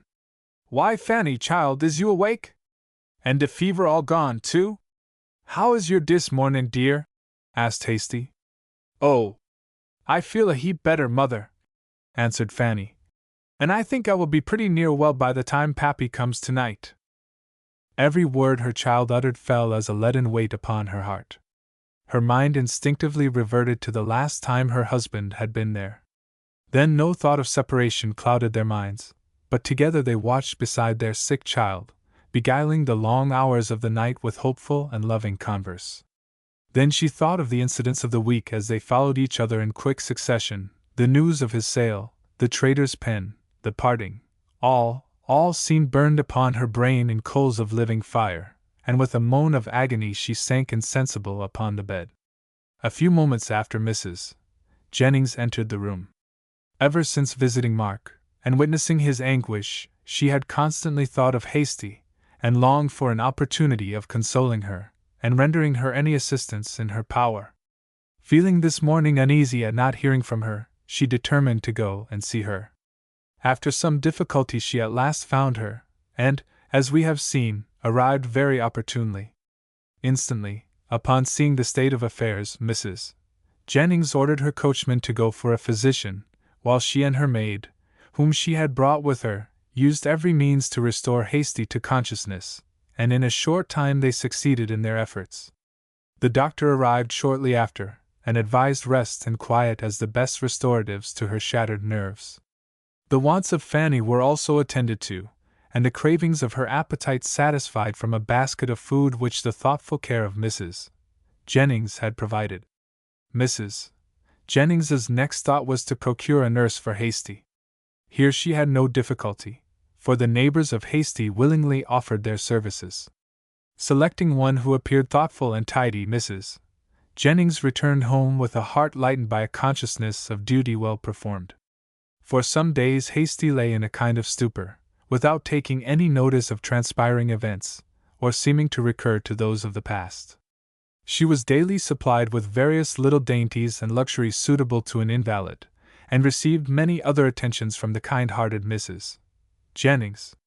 Fanny's health improved each day, and, as the buoyancy of youth threw off the remains of disease, she regained her strength, and at the end of the following week she was able to take almost the entire charge of her mother. Hasty's eyes followed every movement of her child with the intensest eagerness, as if fearing that she too would be taken from her. When Fanny was fully recovered she learned the fate of her father. She did not weep, or sob, or complain, but for the first time she realized the shadow that slavery had cast over her, and the change was instantaneous, from the mirthful, happy child, to the anxious, watchful slave girl. Hereafter there was to be no trusting confidence, no careless gaiety, but this consciousness of slavery must mingle with every thought, with every action. One day, about a week after Hasty was taken sick, her mistress entered her room. This lady was the widow of a Frenchman, one of the early settlers of St. Louis, who had, by persevering industry, gained a competency. Before he had an opportunity of enjoying it he died, and left his property, consisting of a dwelling, 5 or 6 negroes, and a good sum in the stocks, to his widow. Mrs.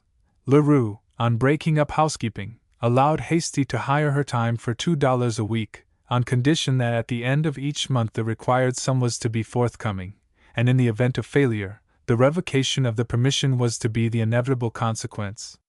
The monthly payday found Hasty prostrated on a bed of sickness, and of course it passed without the payment of the stipulated sum. This was the immediate cause of her visit.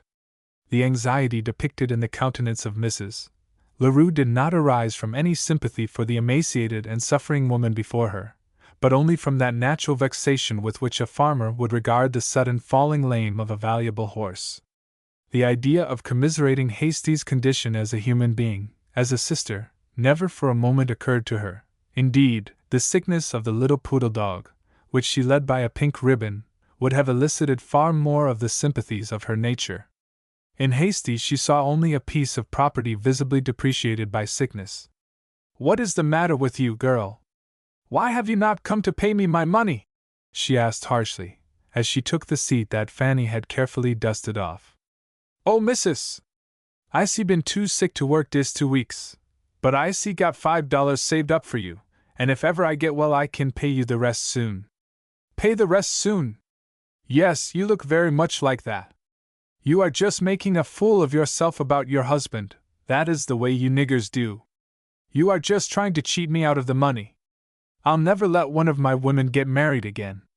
While the much-injured lady was delivering this speech, the poodle, who had been intently watching the face of his mistress, and thinking someone must be the offender, sprang at Fanny, viciously snapping at her feet. She, poor girl, had watched every expression in the face of her mistress, with the same anxiety as the courtiers of the Sultan watch that autocrat, who holds their lives and fortunes in his hand, and surprised at this assault from an unlooked-for quarter, she jumped aside, and in doing so trod upon the paw of her tormentor, and sent him howling to the lap of his mistress. This was the last drop that caused the cup of wrath to overflow. Without heeding the protestations of Fanny, she seized her by the arm, and boxed her ears soundly. "What did you tread upon the dog for, you great clumsy nigger? I'll teach you what I'll do, if you do anything of the kind again, I'll give you a good whipping." Then turning to Hasty, whose feeble nerves had been intensely excited by this scene, she said, "I want you to get to work again pretty soon, and not lie there too lazy to work.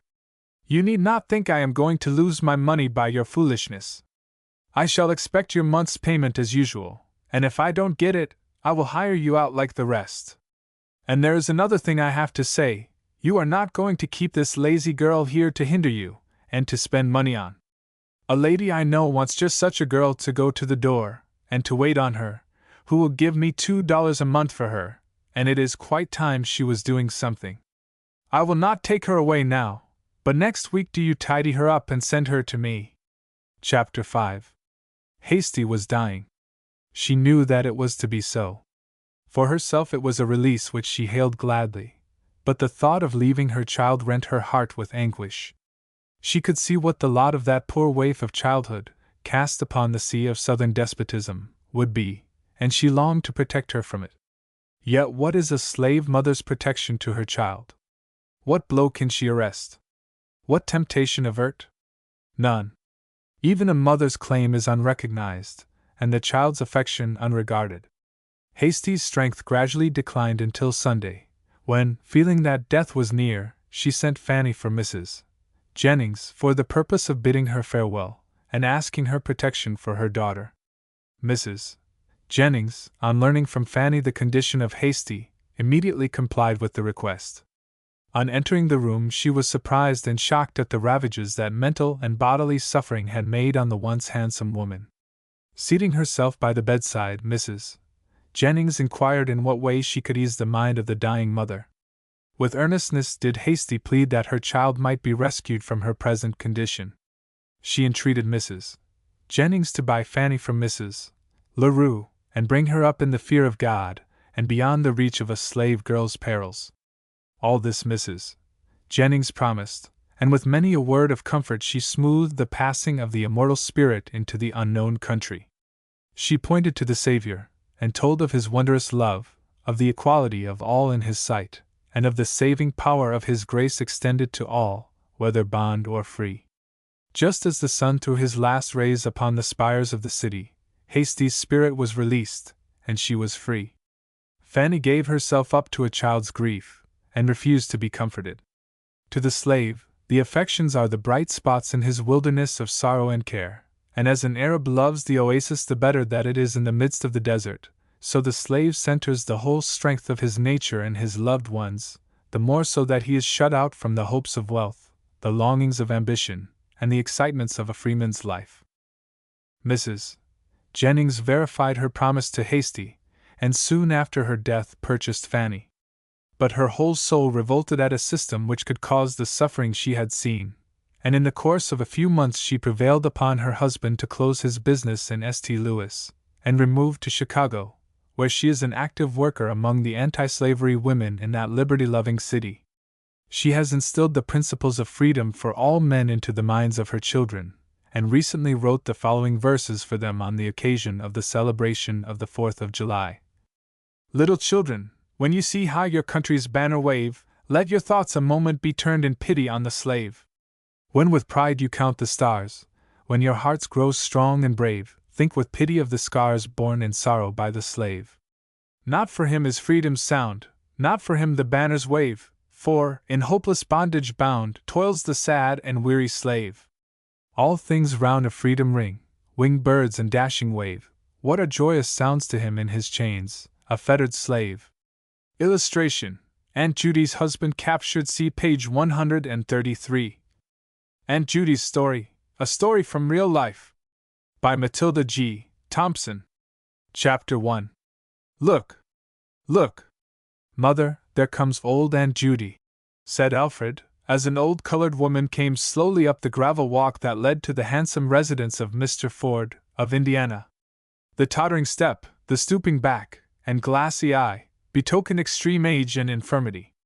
Her countenance bore the marks of hardship and exposure, while the coarse material of her scanty garments, which scarcely served to defend her from the bleak December wind, showed that even now she wrestled with poverty for life. In one hand she carried a small pitcher, while with the other she leaned heavily on her oaken stick. "She has come for her milk," said little Cornelia, who ran out and took the pitcher from the woman's hand. "Let me help you, Auntie, you walk so slow," said she. "Come in and warm yourself, Judy," said Mrs. Ford. "It is cold and damp, and you must be tired. How have you been these 2 or 3 days?" "Pretty well, thank ye, but I see had a touch of the rheumatiz, and I find I isn't so strong as I was," said Judy, as she drew near the grate, in which blazed and crackled the soft coal of the West, in a manner both beautiful and comforting. Mrs. Ford busied herself in preparing a basket of provisions, and had commenced wrapping the napkin over it, when she paused and leaned toward the closet, into which she looked, but did not seem to find what she wanted, for, calling one of the boys, she whispered something to him. He ran out into the yard and down the path to the barn. Presently he returned and said, "There are none there, Mother." "I am very sorry, Judy, that I have not an egg for you, but our hens have not yet commenced laying, except Sissy's little bantam," said Mrs. Ford. Now Cornelia had a little white banty, with a topknot on its head and feathers on its legs, which was a very great pet, of course, and Sissy had resolved to save all Banty's eggs, so that she might hatch only her own chickens. "For," said she, "if she sets on other hens' eggs, when the chickens grow big they will be larger than their mother, and then she will have so much trouble to make them mind her." Now, when she heard her mother wish for an egg, the desire to give one to Judy crossed her mind, but it was some moments before she could bring herself to part with her cherished treasure. Soon, however, her irresolution vanished, and she ran quickly to her little basket, and taking out a nice fresh egg, she laid it in Judy's hand, saying, "There, Judy, it will make you strong." Mrs. Ford marked with a mother's eye the struggle going on in the mind of her daughter, but determined not to interfere, but let her decide for herself, unbiased by her mother's wishes or opinions. And when she saw the better feeling triumph, a tear of exquisite pleasure dimmed her eye, for in that trifling circumstance she saw the many trials and temptations of after life prefigured, and hoped they would end as that did, in the victory of the noble and generous impulses of the heart. When the basket was ready, and Aunt Judy regaled with a nice cup of tea. One of the boys volunteered to carry it home for her, a proposal which was readily assented to by Mrs. Ford, whose heart was gladdened by every act of kindness to the poor and needy performed by her children, and who had early taught them that in such deeds they obeyed the injunction of our Savior. Bear ye one another's burdens. Chapter 2. Several weeks had passed away since Judy's visit, when, one day, as Cornelia stood leaning her little curly head against her mother's knee, she said, "Mother, who is Judy? Has she a husband or children?" "I do not know of any, my daughter.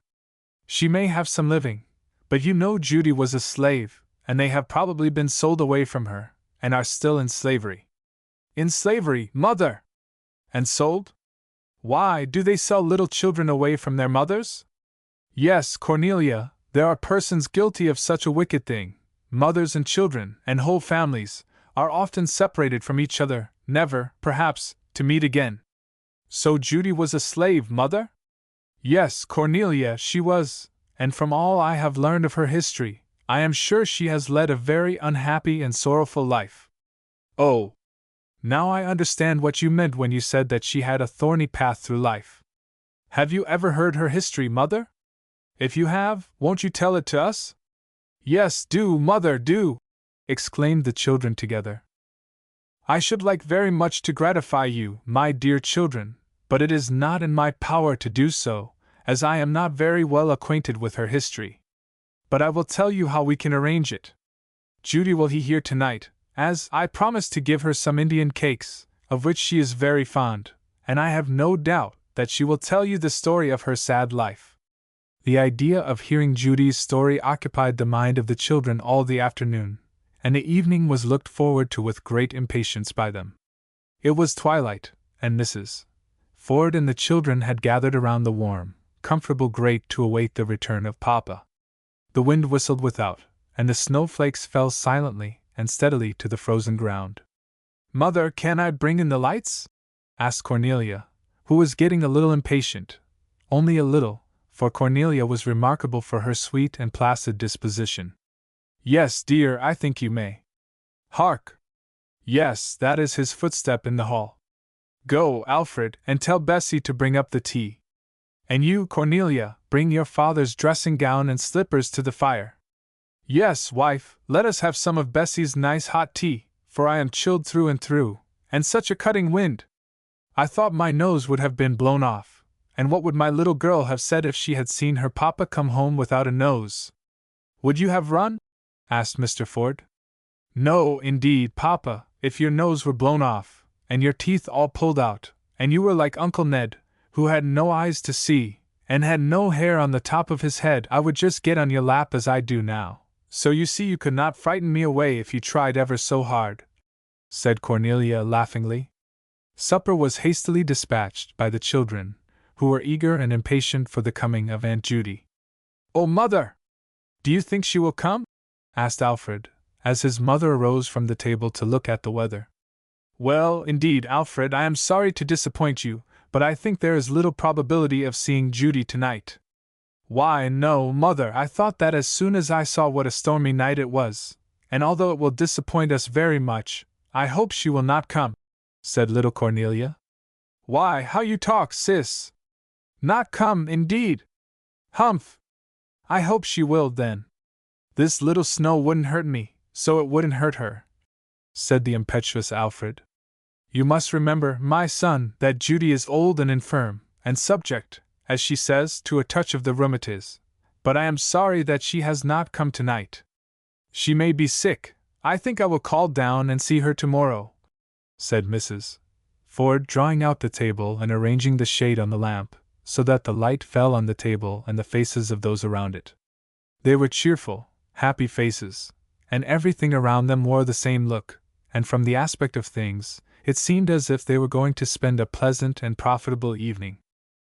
"Dear Papa, tell us a story with a poor slave in it, won't you? And I will give you as many kisses as you please," said Cornelia, twining her arms around her father's neck. "No, no, Papa, not about the slave, but the poor Indian, who has been far worse treated than the slave was or ever will be. Only to think of the white people coming here, plundering their villages, and building on their hunting grounds, just as if it belonged to them, when all the while it was the Indians'. Now, if they had bought it and paid for it honorably as William Penn did, it would have been a different thing. But they got it meanly, and I'm ashamed of them for it," said Alfred, his eyes flashing and his cheeks glowing with indignation. "All that you have said is true, my son, but the Indians were also guilty of great cruelty toward the white people," said Mr. Ford. "But, Papa, don't you think the Indians had good cause for their hatred to the whites?" asked Harry.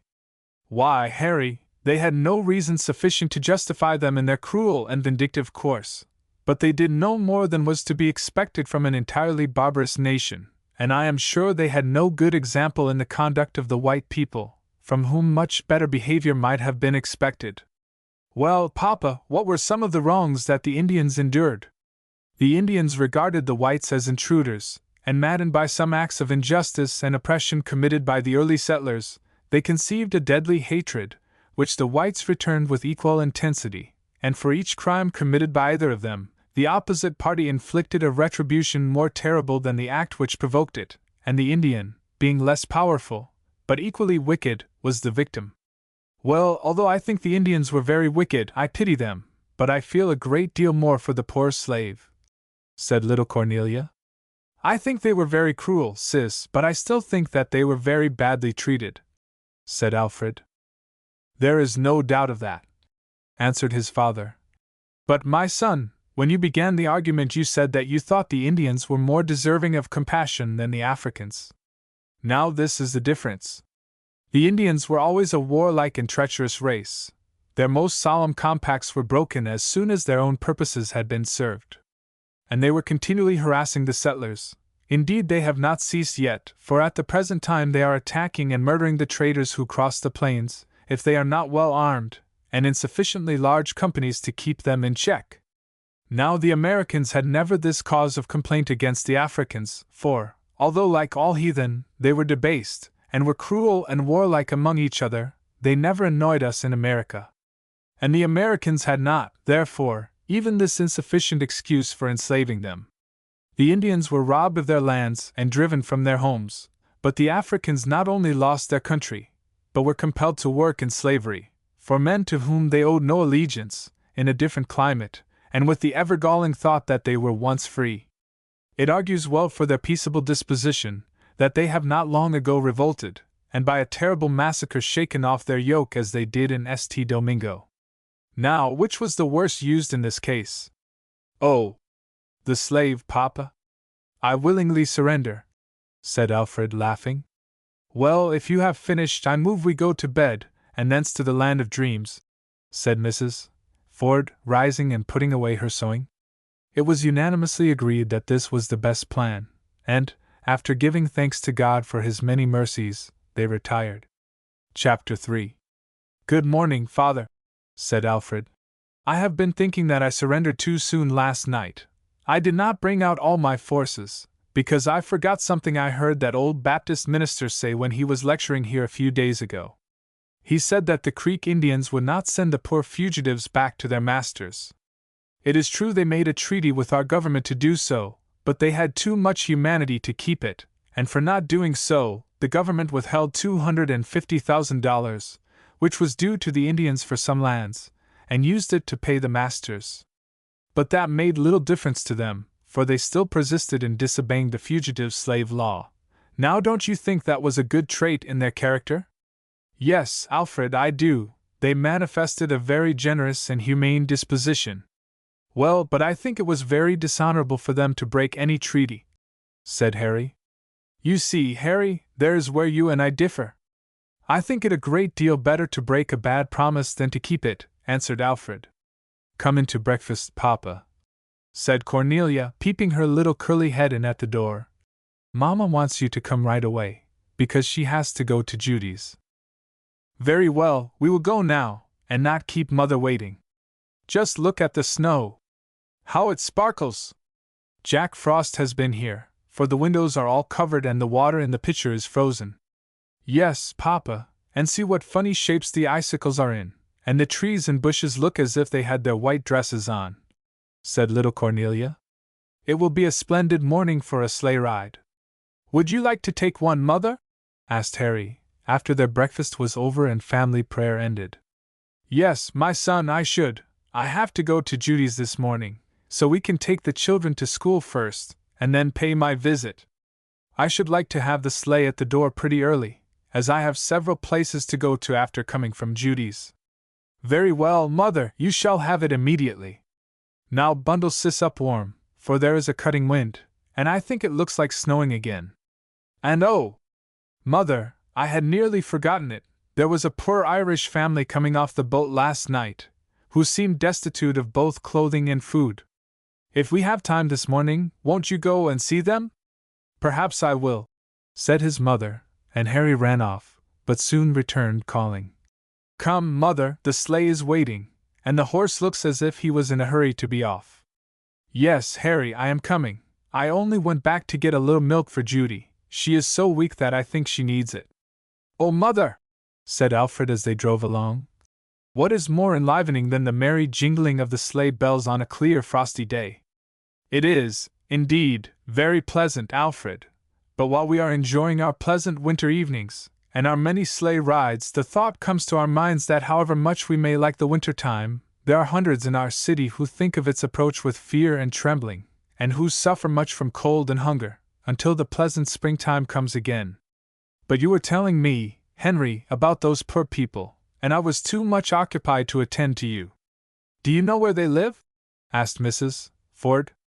Yes, just along the bank, Mother. It is a wretched-looking house, and very much exposed. Poor things! I pitied them very much. They appeared so destitute, and even the children had a careworn look on their thin faces.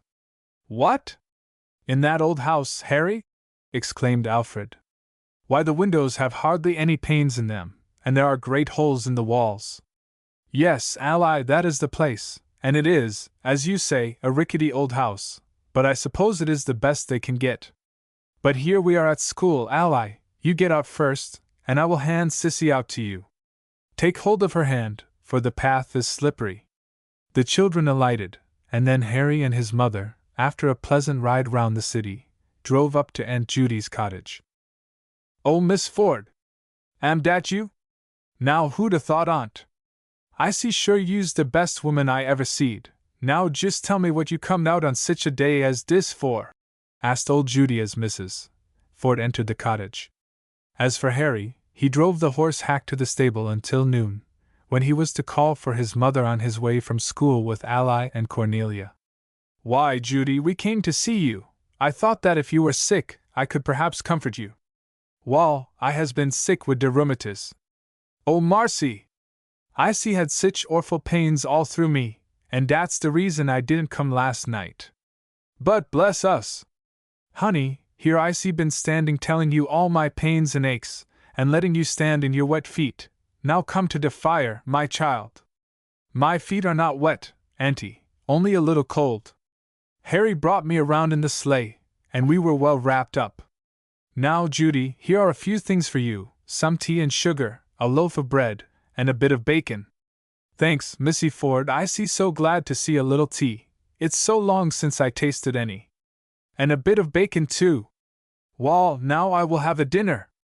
Do not wait till dinner time, Judy. I want you to make a cup of tea now, and rouse yourself up, and try to recollect all that has passed and happened to you since your childhood, for I promised the children that I would tell them your history. Yes, Missy, I'll try, said Judy, taking her little cracked earthen teapot, and making her tea. After it was made, and Judy was refreshed with a good breakfast, she began and told Mrs.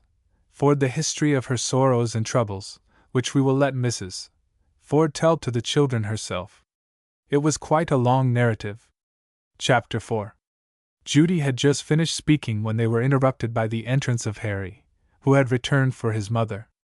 Judy followed them to the sleigh, for she said she must come out and see de children, spite of her rheumatiz. Auntie, said little Cornelia, have my little Banty's eggs hatched yet? Cornelia had sent the little Banty and her eggs to Aunt Judy, that the chickens might be hatched under her care. Laws, yes, honey, I'll go in and get 'em for you to see, but I think you had better not take them home yet, till they get bigger, said Judy, going back into the house. In a little while she appeared with a little covered basket in her hand. She unwrapped the flannel from around the basket, and there lay 6 beautiful little white banties. "Oh, Mamma! Look at the little things! Are they not little beauties?" said Cornelia, picking up one of them and laying its soft feathery head to her cheeks. "Yes, my dear, but you must give them back, and not keep Auntie waiting in the cold." Cornelia hesitated a little while, and then was giving it back reluctantly, when her mother gently said, "Cornelia!" and she instantly returned the basket to Judy. After they were all seated in the sleigh, and Harry had touched the horse with the whip, they heard someone calling after them, and on looking behind there was poor old Judy carrying 2 hot bricks in her hand. "Get out, Ally, and take them from her, and do not let her come so far in the snow." But while he was getting free from the entanglement of the buffalo skin, Judy had come up, and, handing them to Mrs. Ford, said, "Here, Missy, is these AR bricks. I heated 'em for you, and forgot 'em till you was gone. Take 'em, honey, you's got more than a mile to go, and I knows you will be cold." Mrs. Ford thanked her, but gently reproved her for exposing herself. They watched her as she trudged back in the snow, and then waving their hands to her as she disappeared in the turn of the road, Harry touched the horse, and in a few minutes they seemed as if they were actually flying over the frozen surface. When they arrived at home, Bessie had a smoking dinner on the table for them, which they partook of with great relish. After they had finished their dinner, their mother said that as they had but 1 session at school, they would have ample time to perform their tasks before tea time. Harry was to chop the wood, while Alfred was to pile it on the porch, and Cornelia would finish the garters that she was knitting as a Christmas present for Papa. And after that they were to study their lessons for the next day, so that they would be at leisure in the evening. All cheerfully obeyed, and before tea time their tasks were all performed and lessons learned. After the tea things had been removed, "Now," said Mr. Ford, "stir the fire, and close the shutters fast, let fall the curtain, and wheel the sofa round. And be ready for Aunt Judy's story," added Alfred. "Come, Mother, come, we are all waiting. Have a little patience, my son, I will be there in a few minutes." She soon reappeared, and was greeted with 3 cheers from the children, and seating herself in the large comfortable rocking chair, she began. On the eastern side of the beautiful Roanoke was the residence of Mr. Madison, and here the first few years of Judy's life was passed. She had a kind master, and while in his service, had a very happy time. She had, like most of her race, a strong native talent for music, and was frequently called upon to exercise it by singing songs and dancing, for the amusement of General Washington and the other officers of the Revolution who visited at her master's house. Judy was then quite young, and greatly enjoyed a sight of the soldier's gay uniform. Her master died when she was a child. Her mistress was then in very ill health, and little Judy spent most of the time in her room, in attendance upon her. One day her mistress was seized with a violent fit of coughing. Judy ran to her assistance, and finding that the cough did not yield to the usual remedies, called for help, but before aid was obtained, Mrs. Madison was dead. She died with her arms around the neck of her faithful attendant. Mrs. Madison had made provision for the emancipation of Judy, and after her death she received her free papers, which she carefully guarded. After her mother's death, the daughter of Mrs.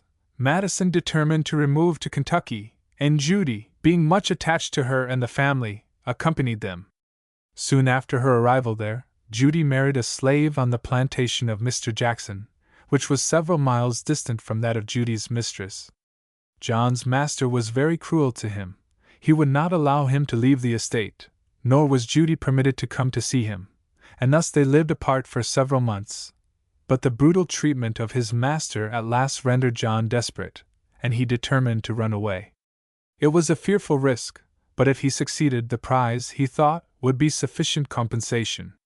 One morning he had a pass from his master to go to a neighboring town on business, and he thought this a good opportunity to execute the project he had so long entertained.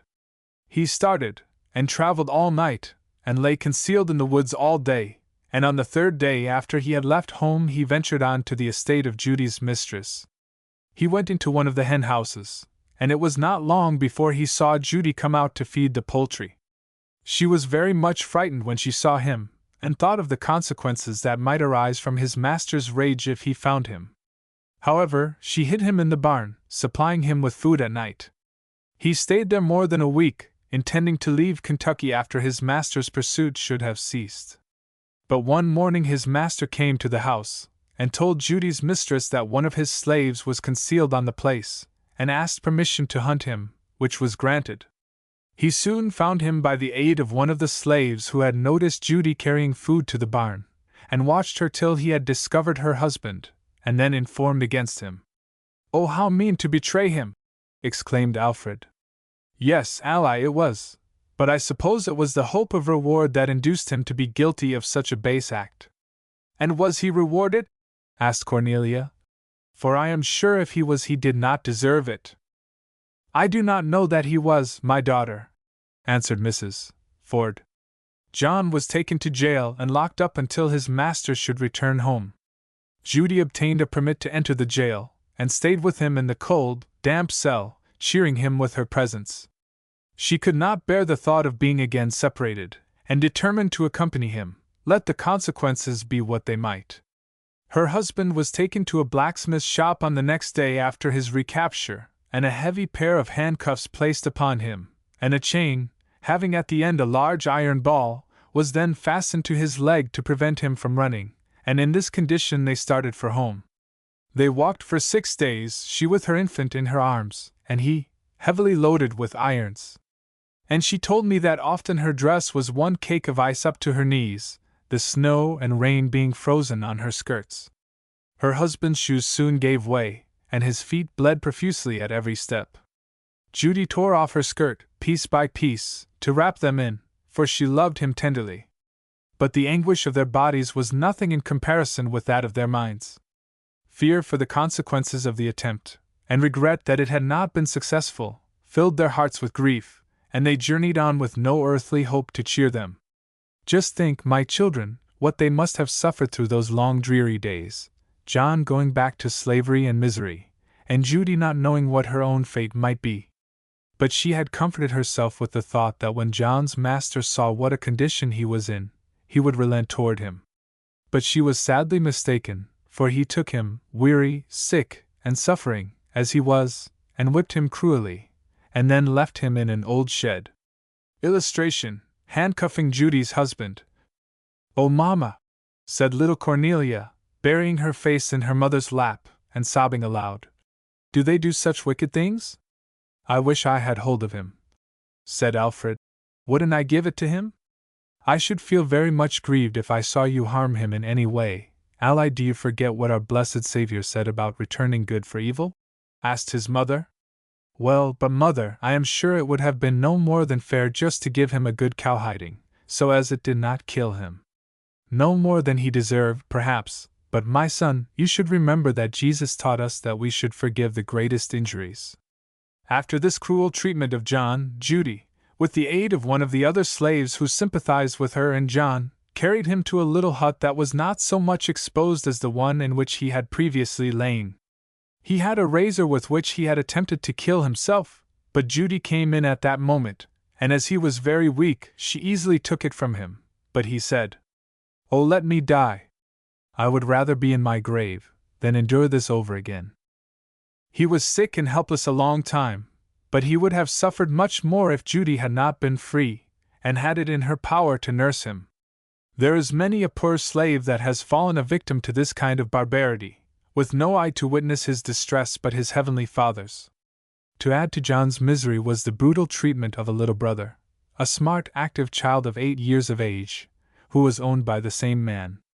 Mr. Jackson was a great drunkard, and when under the influence of liquor no crime was too great for him. One day, for some slight offense, he took the child, marked his throat from ear to ear, and then cut the rims of his ears partly off and left them hanging down. A little while after this, a gentleman, who had been in the habit of visiting at the house, rode up, and noticing the child's throat, asked him how it happened. He said, "Massa did it." The gentleman was so enraged that he immediately mounted his horse, rode away, and had him arrested. When John was able to leave his bed, his mistress, a kind and humane woman, whose slave he had been before her marriage, took him and hid him in a cave that was on the plantation, and supplied him with food, intending to send him away as soon as she could do so safely. He was there several weeks, and his master supposed he had again escaped, and was hid somewhere in the woods, but he had become so much dissipated that he took no interest in his business affairs, and never explored the hiding places on his own plantation. One day a gentleman by the name of Mr. Lawrence, of Vincennes, came to Mr. Jackson's to purchase a servant to take with him to Indiana. "Why, mother, I thought that they would not allow anyone to hold slaves here," said Ally. "No, they do not, my son, but this gentleman was to take him as a bound servant for a term of years, and he probably supposed that poor John's legal rights would not be very carefully examined. John was sold in the woods for a small sum. After the bargain was concluded, Mr. Lawrence asked if the slave had a wife on the plantation, and was told that he had. Judy was pointed out to him. He asked her if she knew where her husband was, and she told him that she did, for she thought it was better for him to leave his cave, as it was damp and comfortless. So that night, with new hope in her heart, Judy went to his lone and dreary hiding place, and told him of the bargain. Any change was a relief to him, and he came willingly out, and made preparations for going with Mr. Lawrence. He waited until his master was in bed, and too deeply stupefied with liquor to heed what was passing, and then came to the place appointed. Mrs. Jackson gave him some clothes, and made what provision she could for his comfort on the way.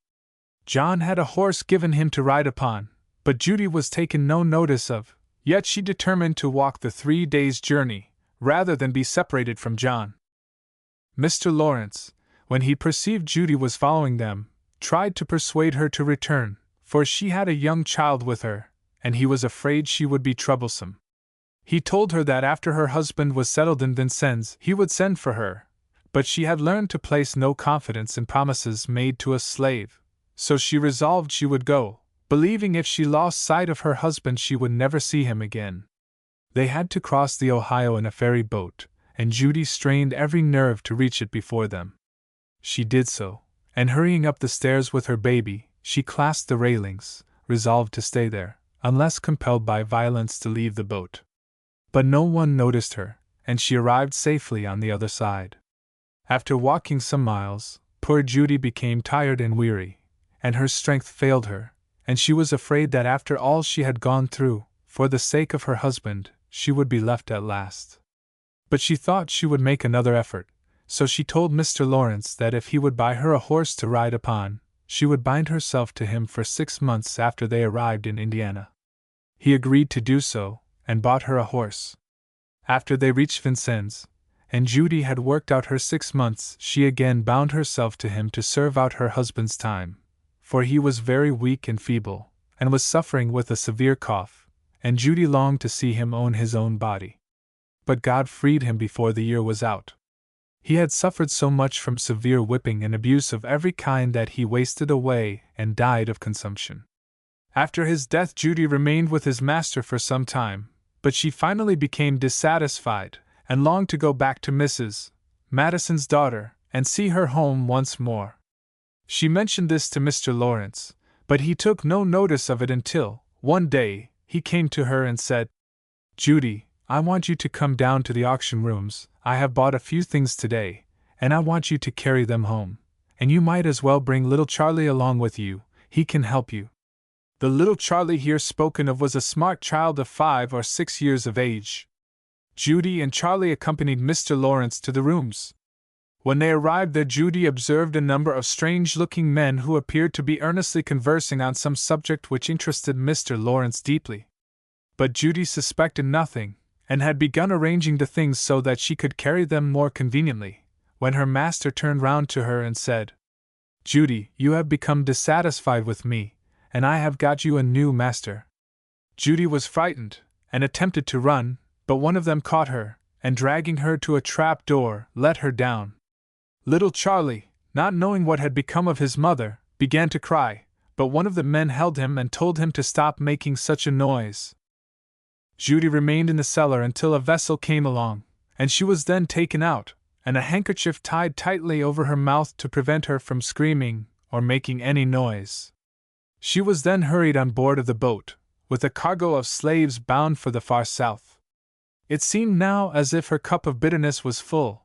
As she was on the deck, in grief and terror, she heard someone calling "Mother! Mother!" and on looking up, there was her darling boy.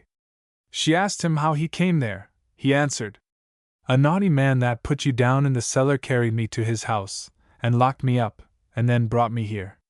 Illustration: waiting to be sold. Poor Judy! She knew in a moment that both were to be sold, and no language can describe her anguish.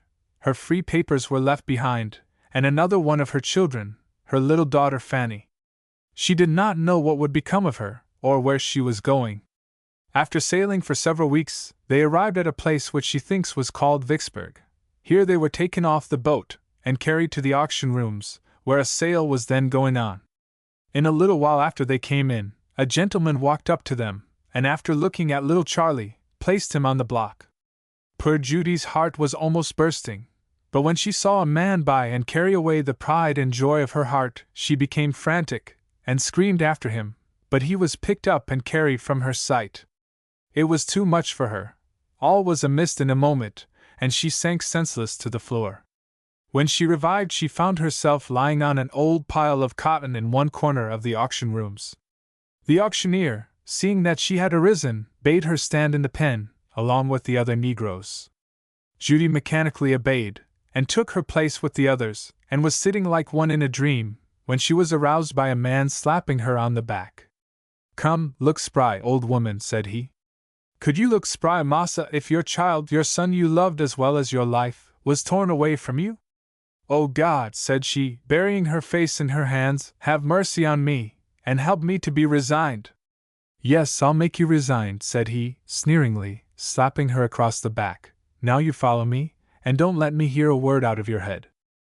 Judy obeyed, and after arriving at the wharf, they went on board a vessel that was bound for New Orleans. In about a week after they had started, they arrived at Mr. Martin's plantation, where Judy saw about 150 slaves at work in the field. Without being allowed a moment to rest herself, after her long walk from the boat, she was given a basket and ordered to the field. Poor Judy's head was aching severely, and when she was exposed to the scorching rays of the sun of the south, her temples throbbed wildly, and oh! how she longed for some quiet shady place, where she could bathe her fevered brow and rest her weary limbs. But she must not think of stopping a moment to rest, for the eyes of the brutal overseer were upon her, and the thought of the stinging lash, the smart and pain, came across her mind, and urged her on, and made her work with greater swiftness than before. At last the weary day drew to a close, and it was getting quite dark, and the dew was beginning to fall, and Judy was expecting every moment to hear the order for them to return home. But still they worked on, and hour after hour passed, until it was almost midnight, and not till then did the joyful summons come for them to stop. "Why, Mamma, do they make them work so late as that?" asked Cornelia. "Yes, my daughter, in the busy season the poor slaves are often kept out very late." After they had received the order to return home, Judy, with aching limbs, joined the other slaves who were wearily wending their way to the little outhouse where the overseer was weighing their cotton. As they presented their baskets to be weighed, they watched eagerly to see if their baskets were approved of. Judy gladly heard that hers was the full weight, and after ascertaining where she was to sleep, and receiving her allowance of corn, she went to the shed pointed out to her. She made her cakes for her supper and for the next morning, and then laid down upon her bed, or rather on a pile of straw with an old piece of sheet spread over it. Judy was much exhausted, and soon fell asleep, notwithstanding the roughness of her bed.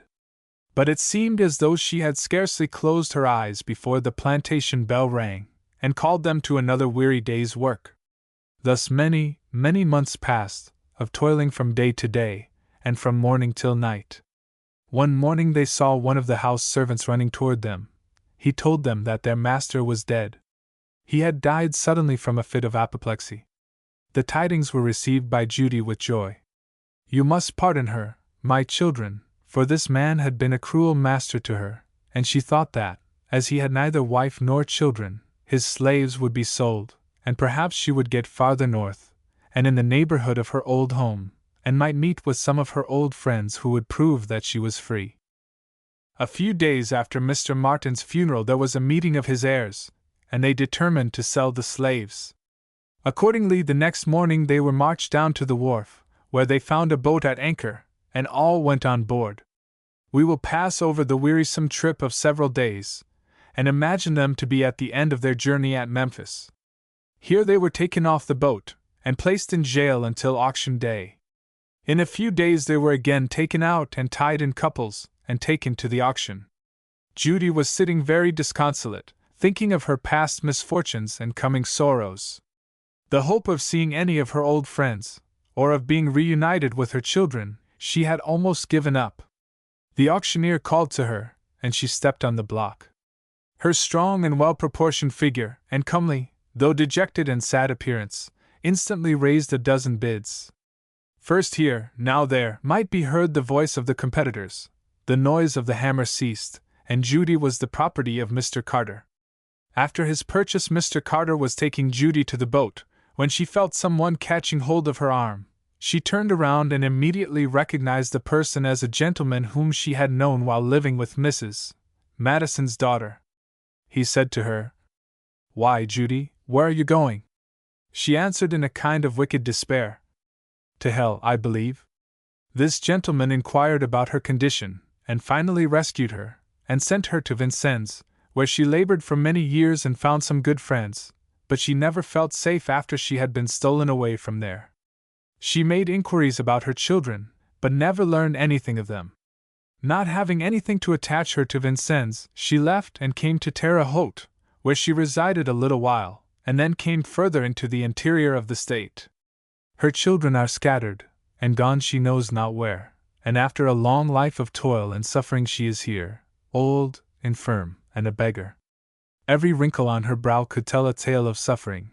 Her youth is gone, her energies are all spent, and her long life of toil has been for naught. Mrs. Ford ceased, her tears were falling fast, and the children were sobbing around her. The fire, from neglect, had gone out, and there were only a few smoking embers left in the fireplace, reminding them of the time that had been spent in hearing Aunt Judy's story. Illustration: Aunt Judy. Illustration: Me neber give it up. Me neber give it up. Please, massa, teach me to read, said an aged Negro one day to a missionary in the West Indies. The missionary said he would do so, and the Negro became his scholar.